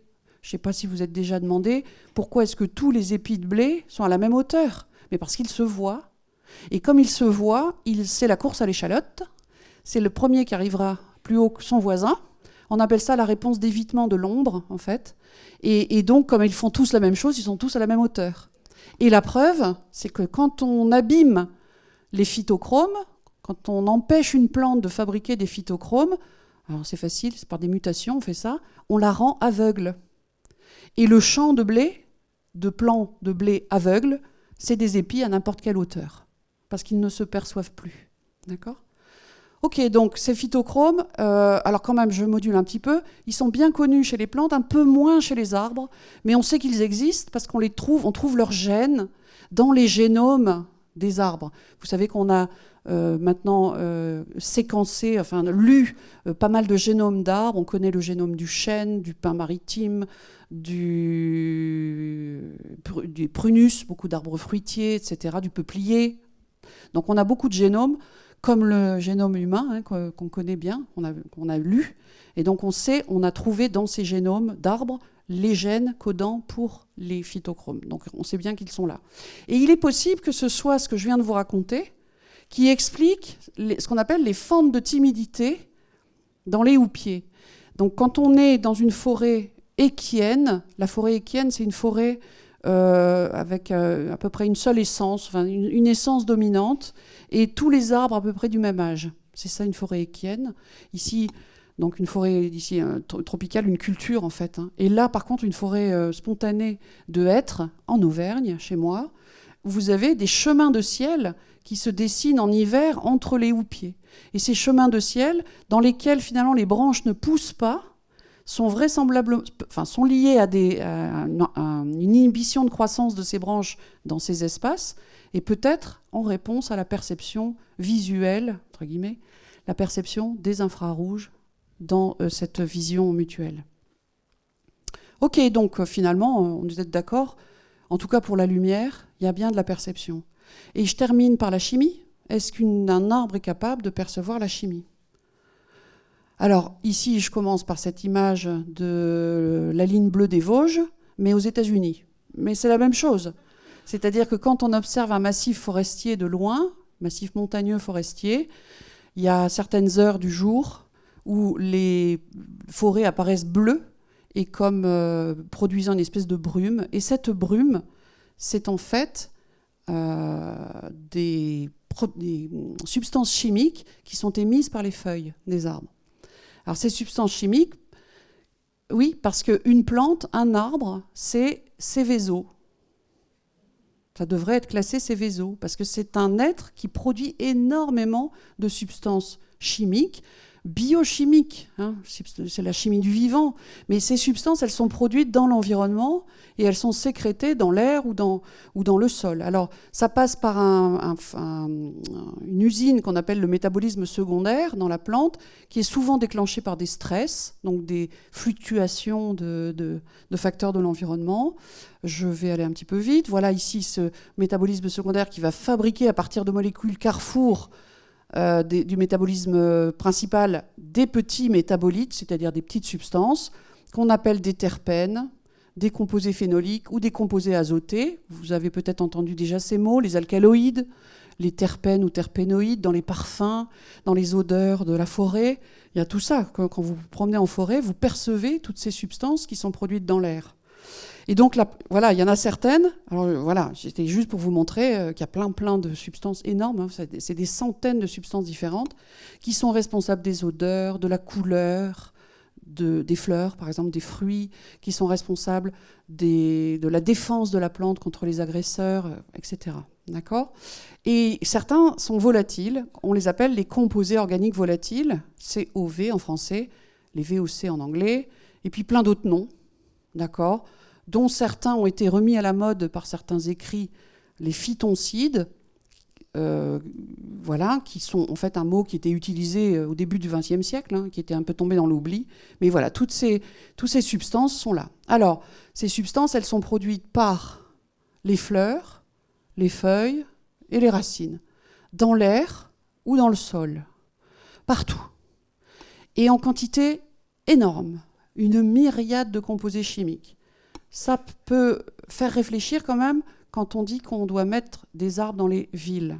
Bien sûr qu'on doit mettre des arbres dans les villes, mais quand on met des arbres dans les villes, il faut savoir qu'on va augmenter la production, enfin la présence de composés organiques volatiles dans l'air, surtout en période de canicule, période de forte chaleur. Et ça peut poser des problèmes de santé publique, ça a été démontré dans certaines grandes villes, comme par exemple à Berlin, qui possède une forêt urbaine énorme et qui a eu plusieurs pics de canicule dans les 10 ou 15 dernières années, avec des problèmes de santé publique graves liés à ces composés organiques volatiles. Tout n'est pas rose dans le monde vert. Il faut le savoir quand même, parce qu'on se dit, bah oui, on va revenir à un monde tellement meilleur où il n'y aura que des plantes. Bah oui, mais enfin, ça peut être aussi embêtant. Donc, à réfléchir. 20% du carbone fixé par jour par un arbre ou par une plante, par la photosynthèse, est relargué dans l'air sous forme de composés organiques volatiles. 20%, c'est énorme. D'accord ? Alors, à quoi ça sert ? Regardez, chez les conifères, par exemple, lorsqu'un conifère ici est attaqué par un herbivore, une petite chenille qui vient pondre sur ses aiguilles ou grignoter ses aiguilles, il y a des réactions, des réponses de production de composés organiques volatiles qui vont avoir pour effet la répulsion de l'agresseur.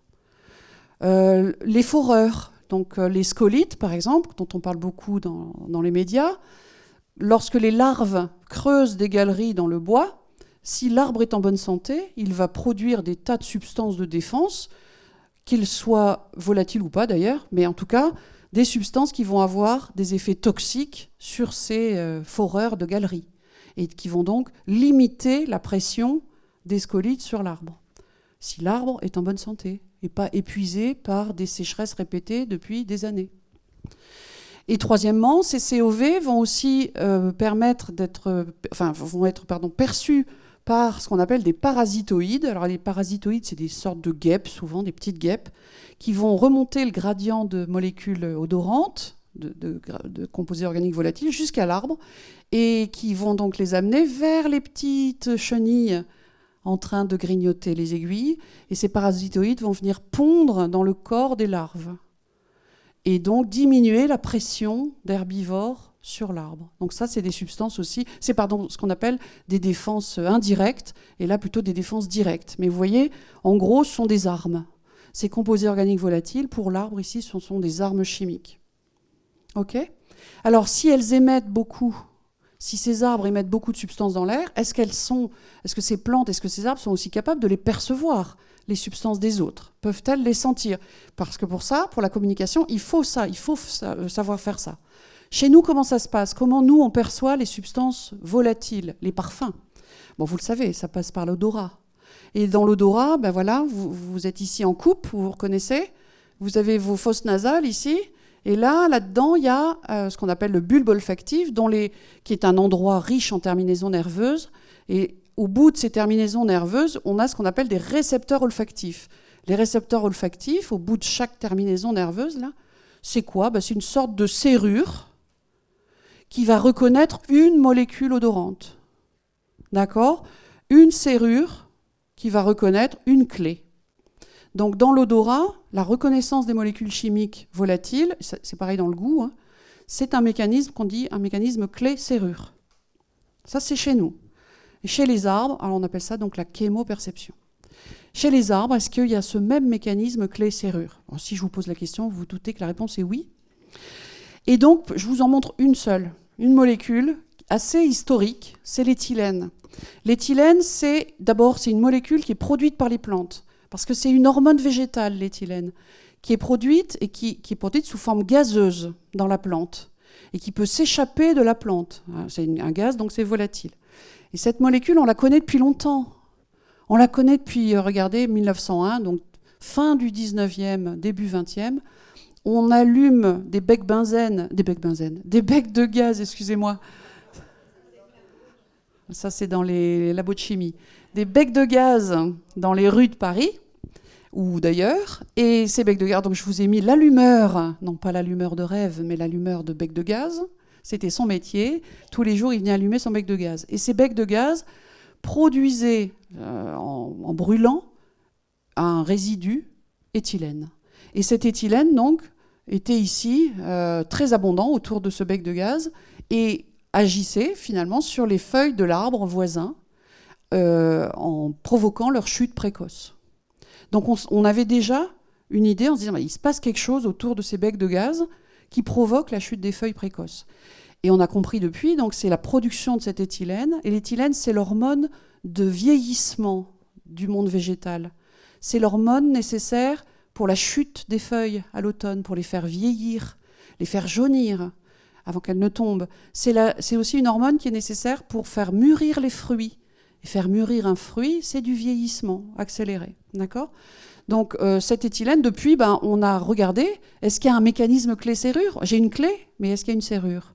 Donc ici, c'est des petites manips simples que je vous montre là, où lorsqu'on met une pomme bien mûre dans un sac plastique en compagnie d'une culture de graines, une petite pousse de soja par exemple, la pomme bien mûre, elle est énormément productrice d'éthylène. Les fruits mûrs, comme les pommes ou les bananes, lorsqu'ils mûrissent, produisent beaucoup d'éthylène et vont déclencher le mûrissement des fruits non mûrs à côté. Ça veut dire que si vous avez des bananes noires dans vos panières ou des pommes bien mûres et que vous voulez conserver vos bananes, ne les laissez pas ensemble, parce que tout le monde va vieillir très rapidement là. D'accord ? Alors ici, cette éthylène, en fait, produite par cette pomme, on a montré qu'elle avait un effet, cette hormone, sur la croissance des pousses de soja. Elle modifie fortement sa croissance.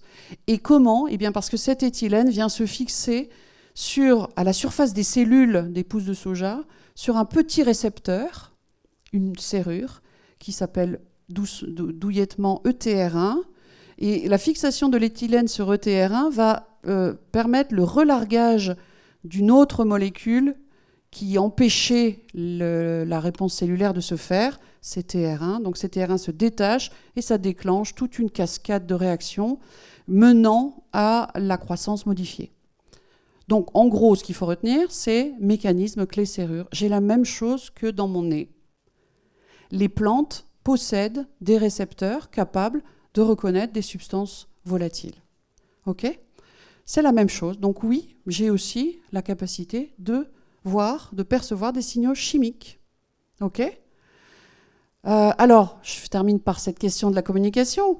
On a lu que l'éthylène était impliqué dans la communication entre plantes. Alors effectivement, l'éthylène et puis d'autres substances, on a montré en labo qu'une plante qui était attaquée par une chenille ici, une feuille est attaquée par une chenille, elle va augmenter ses substances de défense déjà, elle va se défendre contre la chenille, ça c'est normal, localement, et puis elle va produire des substances volatiles qui peuvent être perçues par la plante voisine, qui se met également en état de défense alors qu'elle n'a pas été attaquée. D'accord ? On appelle ça le priming. Le priming, ça pourrait se traduire par l'empreinte. Une plante attaquée émet des substances d'alerte qui mettent en alerte, en état de défense, les plantes voisines. Ok. Oh, c'est formidable quand même. Elles sont drôlement altruistes, ces plantes. Quand elles sont attaquées par un herbivore, un pathogène, elles préviennent les copines qu'il y a un danger. Incroyable quand même. Hein. Ok. Chez les arbres aussi, on a montré que lorsqu'on arrache des feuilles d'un peuplier pour mimer une attaque d'herbivore, eh bien les arbres répondent, se mettent en état de défense, et les voisins qui n'ont pas été abîmés se mettent également en état de défense. Et ça, on sait ça depuis les années 80, vous voyez. Les premiers ici, c'est dans les années 80. Donc on a montré l'existence d'une communication d'alerte entre les arbres. C'est incroyable. Alors c'est tellement incroyable qu'il faut quand même s'interroger. Quel est l'intérêt écologique et évolutif pour un arbre de prévenir ses voisins qu'il est attaqué?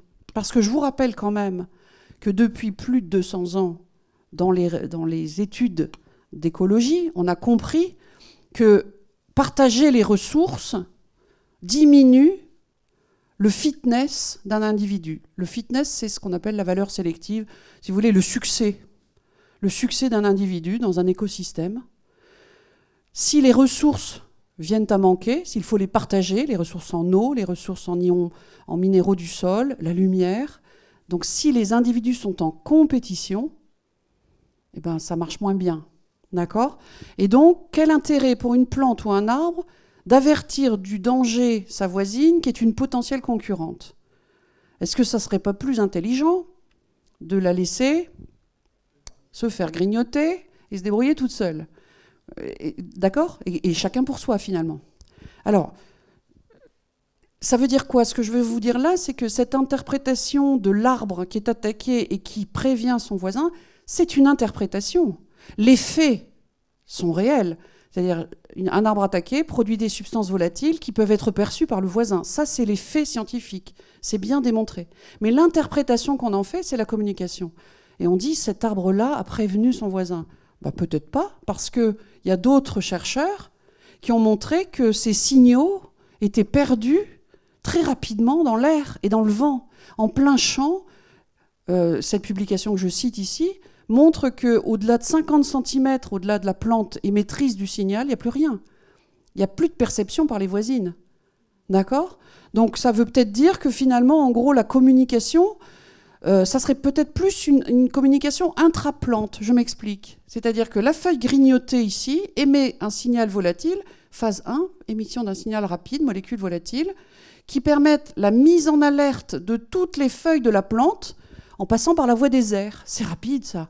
Parce qu'il faut attendre plusieurs jours, voire semaines, pour qu'apparaisse le deuxième signal dans cette plante attaquée, qui est un signal qui va passer cette fois par les sèves, d'accord, des molécules solubles, et qui va mettre la plante dans un état de défense durable. Mais ça, c'est long.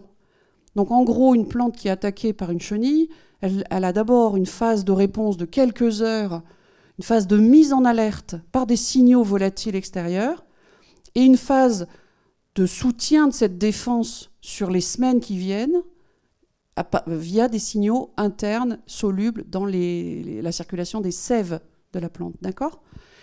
Ok ? Donc un signal aérien précoce éphémère relayé par un signal vasculaire qui passe par les nervures internes durables. Et donc finalement, l'arbre voisin qui perçoit les signaux d'alerte, ça serait peut-être un nouveau Watergate scandale, ou plutôt Plantgate scandale, avec des voisines espionnes qui entendent et qui interceptent par accident des messages privés, des messages qui sont destinés à la plante elle-même et qui débordent.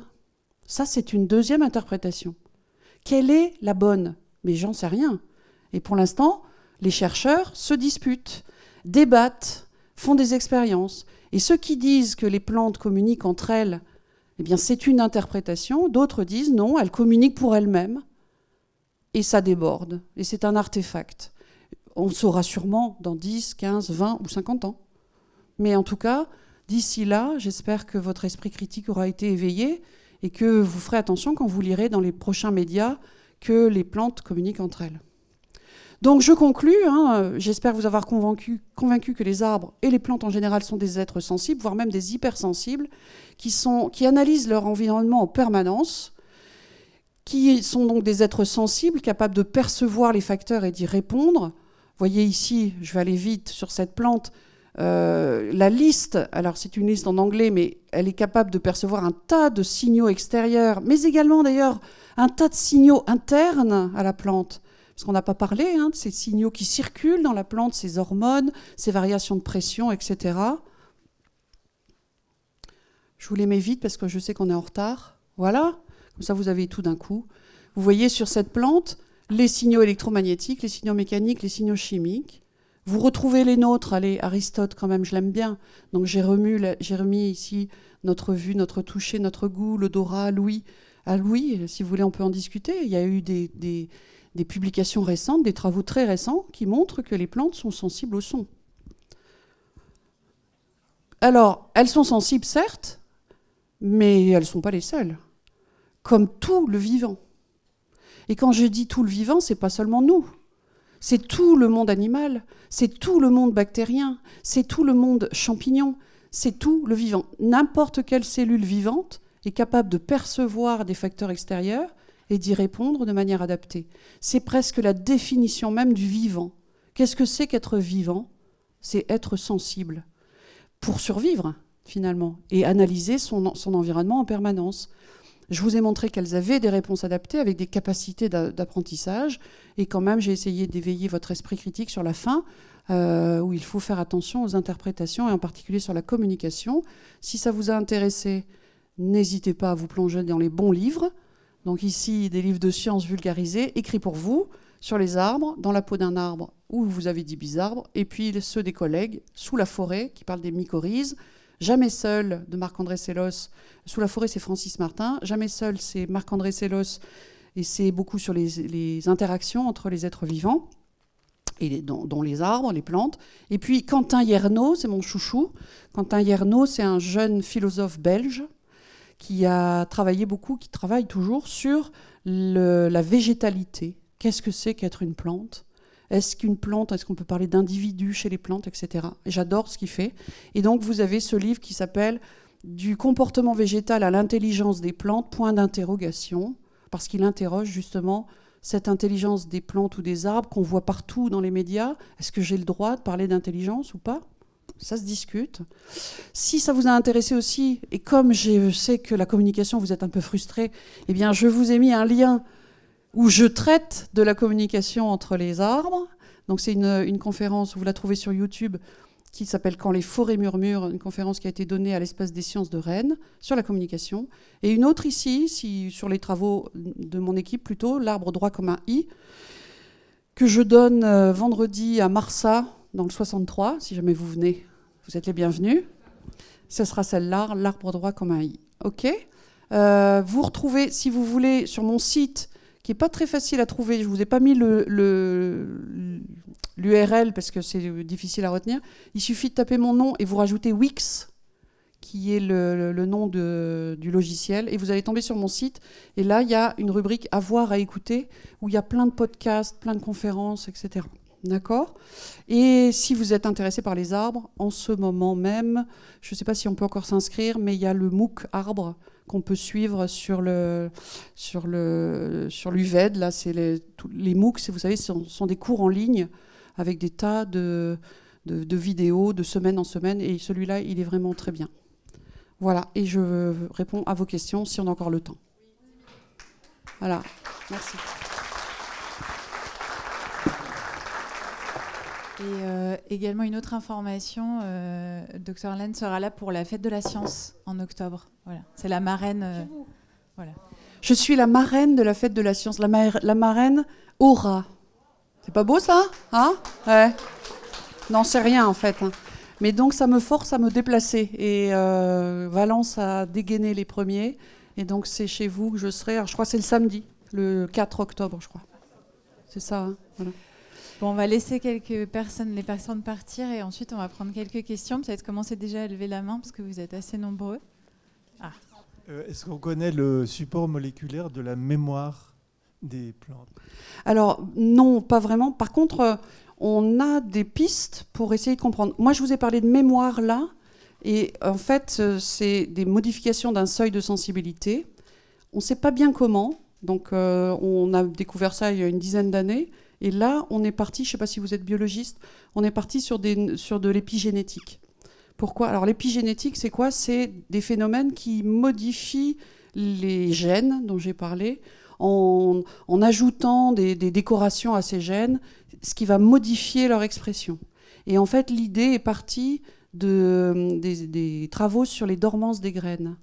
Où là, il y a aussi, pour une graine, pour qu'elle sorte de sa dormance, un bourgeon aussi, pour qu'il sorte de sa dormance, il faut qu'il voie du froid. Les arbres, vous savez, qui viennent de s'ouvrir au printemps, c'est parce qu'il y a le froid de l'hiver qui est perçu par les bourgeons et qui est mémorisé dans le bourgeon. Et cette mémorisation, elle passe en fait par des marques épigénétiques que le froid enlève petit à petit. Les marques sont installées pendant l'été et pendant l'hiver, le froid vient nettoyer cet ADN. Et donc, on parle de mémoire, c'est pas vraiment une mémoire en fait. C'est le temps qu'il faut pour débarrasser les chromosomes de ces marques épigénétiques. Et là, c'est quand même très rapide, là, par contre. Cette mise en place des marques épigénétiques, elle se fait dans le quart d'heure qui suit la flexion. Donc voilà, c'est vraiment le tout début. On n'a pas encore vraiment d'idées là-dessus. Mais on est sur ces pistes épigénétiques. Bonsoir, merci pour toutes ces infos. J'ai dû lire un livre qu'il ne fallait pas lire. Vous avez senti. J'ai bien senti, mais qui a eu l'avantage de vulgariser, oui. en tout cas de donner un intérêt à ce sujet, oui. les relations entre les arbres mères et leurs enfants, entre voilà. parenthèses. On a des données où c'est des interprétations. Donc, c'est très bien que vous citiez cet ouvrage paru en 2017 en langue française, un petit peu avant en langue allemande, puisque c'est un monsieur allemand qui l'a écrit, et qui, dans ce livre, donc, pour ne pas le citer, La vie secrète des arbres, Peter Wolleben, met des éléments scientifiques provenant à peu près d'une seule source, qui est Suzanne Simard, qui est une chercheuse canadienne.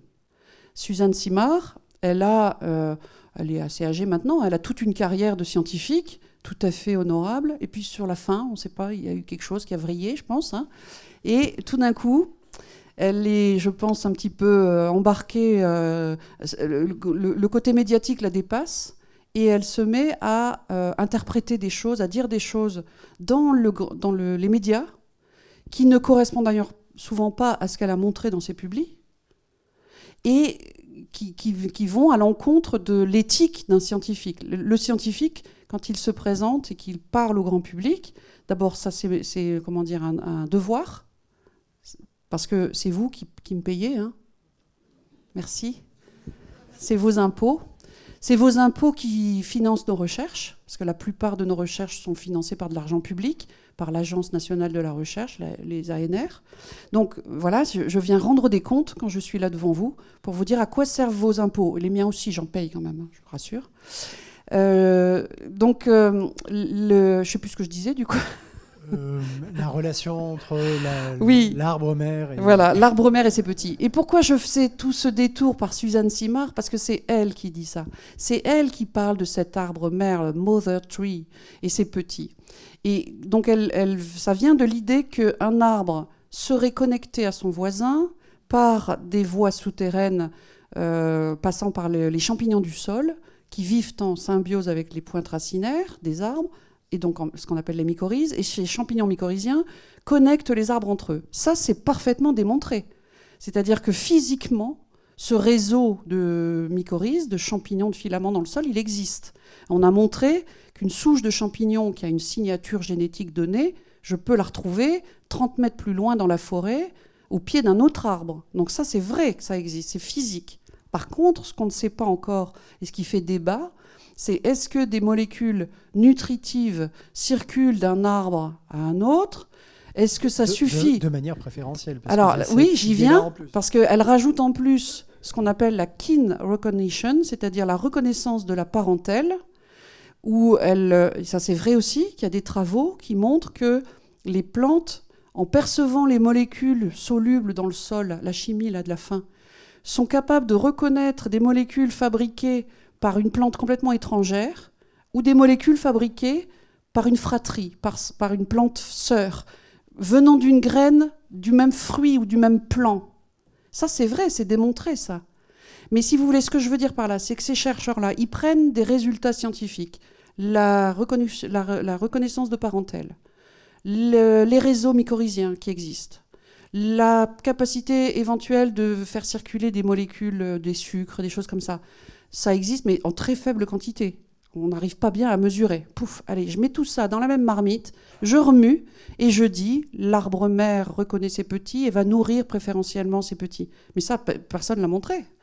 Mais par contre, elle prend des éléments, comme dans le livre de Wolleben, où il met côte à côte des éléments et il fait une espèce de mayonnaise que le scientifique se refuse à faire parce que ce n'est pas démontré.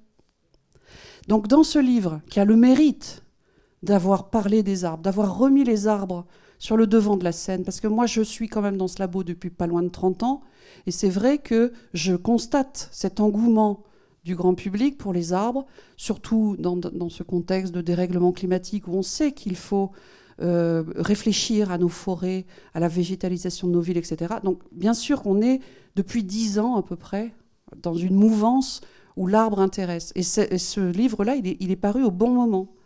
Mais ce qui me gêne plus, c'est que ce livre-là, il est plein d'interprétations, d'approximations, de généralisations. En gros, moi, quand je lis ce livre, je bondis à peu près à chaque phrase, en disant « Mais d'où il sort ça ?» Pour redonner une place à la science, vous nous avez parlé du changement climatique. On a peu abordé la réponse donnée à un stimuli température. Oui. Est-ce qu'aujourd'hui, notamment vis-à-vis de la chaleur, vous voyez des réponses intéressantes? Et quand je dis intéressantes, pour les humains, qui peuvent être intéressantes pour nous, dans le sens où les arbres trouveraient des mécanismes de maintien au regard d'une augmentation de température. Alors, ce qu'on sait, ça, depuis toujours, et puis vous le savez aussi, surtout vous qui vivez dans le sud, c'est bien plus agréable de prendre l'apéro sous un arbre qu'en plein soleil, on est d'accord? Donc ça, la capacité qu'ont les arbres de tempérer et climatiser l'air d'une ville, il n'y a aucun problème, ça, tout le monde est tout à fait d'accord là-dessus. Votre question, c'est plus... Est-ce que l'arbre, par rapport à une augmentation de la température, oui, vous voyez des mécanismes, vous découvrez de nouveaux mécanismes qui permettent à l'arbre de garder son intégrité et de... On découvre plutôt l'inverse. Mais vous voulez repartir déprimé ou pas? Non, alors je vais passer le micro. Voilà, on montre plutôt que, oui, les forêts actuelles, là où elles poussent actuellement, montrent de très grands signes et de forts signes de dépérissement. Dépérissement qui sont liés aux fortes chaleurs et aux sécheresses. Et c'est vraiment des événements ponctuels. Il suffit de quelques jours de canicule ou une semaine de canicule pour déclencher des mécanismes délétères dans un arbre, dans une plante. Donc non, au contraire. C'est-à-dire que ce dérèglement climatique qui fait augmenter notre température moyenne, ça, c'est pas encore trop le problème. Cette augmentation de la température moyenne, ils peuvent s'adapter. C'est plutôt les événements ponctuels de canicule, et puis bien sûr, additionner des périodes de sécheresse, surtout que les sécheresses, en fait, changent de saisonnalité. C'est-à-dire qu'avant, c'était plutôt les sécheresses estivales, et c'était pas trop embêtant, parce que la croissance, elle est finie en été. La croissance, c'est en ce moment, c'est au printemps. Donc la croissance, elle s'arrête en mai-juin, et l'été, c'était la période pour l'arbre de la mise en réserve des sucres fabriqués en plus par la photosynthèse. Et donc voilà, une année de sécheresse, l'arbre faisait un peu moins de réserves. Il vivait sur ses réserves des années d'avant, et il pouvait tout à fait survivre au froid l'hiver et redébourrer ses bourgeons au printemps. Maintenant si les sécheresses se répètent, et surtout si elles touchent d'autres saisons, ça peut être embêtant. En particulier les sécheresses printanières, où là, l'eau, c'est le moteur de la croissance, donc s'il n'y a pas d'eau, il n'y a pas de croissance. Et puis les sécheresses automnales, qui sont également, voire même hivernales, qui sont aussi embêtantes. Voilà, on va tous se pendre, je l'avais dit. Donc, je crois qu'il y a le micro qui est là, on va vous le passer après, monsieur. Oui. Du coup, merci pour votre conférence, déjà c'était super intéressant. Merci. Et j'aimerais vous poser une question sur le sujet que vous n'avez pas abordé, sur la gravité par rapport aux arbres. Ils ont donc leur propre perception de la gravité, et par rapport à ça, c'est ça qui fait qu'ils se redressent? Alors en 2 mots, ils ont un système de perception de la gravité tout à fait comparable au nôtre. Excusez-moi, je l'ai dit à l'envers. Nous avons un système de perception de la gravité tout à fait comparable à celui des arbres. Pourquoi je le mets dans l'autre sens? Parce que les arbres, les formes arborescentes sont sur la planète depuis presque 400 millions d'années, et nous, à peine 3, quoi, on va dire. Hein, d'accord? Donc en fait, pourquoi? Parce que la contrainte finalement est la même. La contrainte dans le milieu aérien, cette gravité qui est partout sur la planète, est une contrainte pour tout être vivant érigé dans le milieu aérien, qu'il soit un arbre, un champignon ou un homme. Donc on a tous la même contrainte. Et l'évolution finalement a sélectionné des processus de perception de cette gravité comparables. Alors chez nous, vous savez, ça se passe dans l'oreille interne, où nous avons des petits grains qui sédimentent, entraînés par la gravité, des grains de carbonate de calcium qu'on appelle des otolithes, qui viennent peser sur des cellules ciliées sensibles, qui, lorsqu'on change de position, eh bien, ces grains bougent un petit peu, ça fait bouger des cils différents, et ça envoie des signaux électriques dans notre cerveau. Je vous l'ai fait rapide. Hein. Du côté des arbres, c'est le même système, mais miniaturisé, dans des cellules sensibles tout le long du tronc de l'arbre, sous l'écorce, en gros dans le jeune bois, et un petit peu dans le libère, je ne sais pas si vous êtes un peu botaniste, donc en tout cas sous l'écorce, il y a donc des cellules qui sont comme des petits sabliers, qui lorsque l'arbre est incliné, les grains qui sont dans ces cellules, c'est des grains d'amidon, vont changer de place, changer de position et indiquer à l'arbre qu'il a quitté sa verticale. C'est tellement sensible, cette perception de l'inclinaison de l'arbre, que l'arbre, la plante, est capable de percevoir à 1 degré près sa perte de verticalité. C'est fou, c'est extrêmement fin. Et ça a été bien étudié effectivement au labo à Clermont. Il y a une autre conférence que j'aurais pu mettre d'ailleurs, qui s'appelle la conférence expérimentale qu'on avait faite il y a quelques années. Elle a été filmée.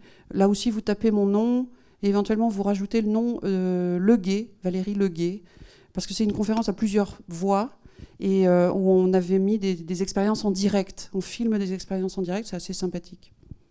Voilà, donc perception de la gravité qui est la même chez les arbres ou chez les hommes en gros. Et là, la réponse chez nous, elle est immédiate, hein, c'est-à-dire on perçoit notre perte de verticalité, on se redresse. Et d'ailleurs, c'est ce qu'on fait en permanence inconsciemment quand on se tient debout. Parce qu'en fait, pour se tenir debout, nos muscles se contractent et se relâchent en permanence dans le dos, dans les jambes, etc. L'arbre, il fait ça, mais avec des muscles de bois. Donc il met en place un bois particulier pour se redresser, pour effectuer cette courbure. C'est ce qu'on appelle des bois de réaction. Et au lieu de faire ça en un quart de seconde comme on le fait nous, il va faire ça en 10, 15, 20 ans. Mais il va le faire. Le temps d'un arbre n'est pas celui d'un être humain, bien sûr. Voilà. Vous regarderez mon petit TEDx, il va vous plaire. 11 minutes. Très court. Monsieur. Oui, je voudrais savoir ce que vous pensez des forêts Miyawaki, je crois que ça s'appelle. Hein. Miyawaki, ce botaniste japonais très serré. Oui. On en a plusieurs à Valence. Ouais. Alors, en fait, je ne sais pas trop. Parce que, en fait, dans ce principe-là, on mime les pouponnières, ce qu'on appelle dans les forêts, les endroits où les jeunes pousses poussent. Et donc, on va en fait utiliser la compétition entre les plantes pour stimuler la croissance de quelques-unes qui vont gagner, si vous voulez. Donc, je n'ai pas trop d'avis sur la question, parce que, effectivement, c'est contre-intuitif de se dire je plante à un endroit des tas d'arbres, je l'ai dit, hein, partager les ressources diminue la valeur sélective de chacun, sauf de ceux qui vont être plus forts que les autres. Je vous en prie. Au revoir. Donc voilà, je ne peux pas trop vous répondre là-dessus. Moi, je n'ai pas étudié ces forêts-là. On n'a pas assez d'expérience là. On a peu d'expérience là-dessus. Oui, exactement. Alors lui, c'est plus le japonais qui a mis ça en place, et ça marche au Japon. Quand j'interroge moi mes collègues plus gestionnaires de forêt, ils doutent énormément, ils rigolent même, hein, en disant ça peut pas marcher, quoi. Mais peut-être que ça peut marcher dans des environnements particuliers, des microclimats particuliers que sont les villes. Ça, c'est possible. Donc voilà, j'ai pas trop d'avis sur la question. Merci. Je vous en prie. Et puis c'est un moyen de planter dans des endroits restreints, quoi. Je pense qu'il vaut mieux mettre un arbre, mais bon. Donc, très vite, alors, donc, juste, il y a une chose qui m'a interrogé. Dans les forêts, il y a certains arbres qui tournent. Donc, ça, est-ce que vous avez dit... Qui vrillent, vous voulez dire? Comme ça. Ah. Ça veut dire un peu que c'est une photo du sous-sol, en fait. Non. Non. Non. Donc, vraiment, ce qu'il y a dans le sous-sol les racines, on a tendance à penser que c'est un miroir de la partie aérienne, mais pas du tout. Déjà, l'architecture n'est pas la même. Quand vous parlez de la vrille, alors, on sait pas. Vous lirez mon livre des bizarbres, parce que j'aborde justement les troncs vrillés. Et on ne sait pas très bien pourquoi ça vrille. On sait à peu près comment ça vrille. C'est-à-dire, on sait expliquer que c'est le cambium qui fabrique le bois, qui a un dysfonctionnement. Donc, on explique le comment, mais on ne comprend pas bien le pourquoi. Ah, il y a monsieur qui est devant, là. Est-ce que vous avez constaté un impact de vos travaux sur la quantité et la qualité des fruits? Sur un arbre qu'on réduit, il faut mettre en vie, la quantité et la qualité des fruits. Alors en fait, là, c'est un peu délicat. Votre question, c'est sur les fruitiers. Et c'est vrai que depuis toujours, en fait, on fait de la thymomorphogenèse. Quand on mène un fruitier, qu'on fait des arcures, l'arcure, vous savez, c'est qu'on fléchit des branches pour forcer le départ de certains bourgeons. C'est une thymomorphogenèse qu'on déclenche. Donc oui, il y a bien sûr un lien de nos travaux dans la façon de conduire un arbre fruitier. Ensuite, là, je pense que les collègues d'Avignon, de l'INRAE d'Avignon, vous répondront beaucoup mieux que moi. Mais oui, bien sûr qu'il y a un lien, c'est évident. Alors, il y avait la dernière, non, c'est fini. Ouais, je suis désolée, c'est fini. Parce que nos collègues de la médiathèque ont aussi envie de rentrer chez eux. Merci beaucoup, Catherine. Voilà, merci beaucoup et bonne soirée.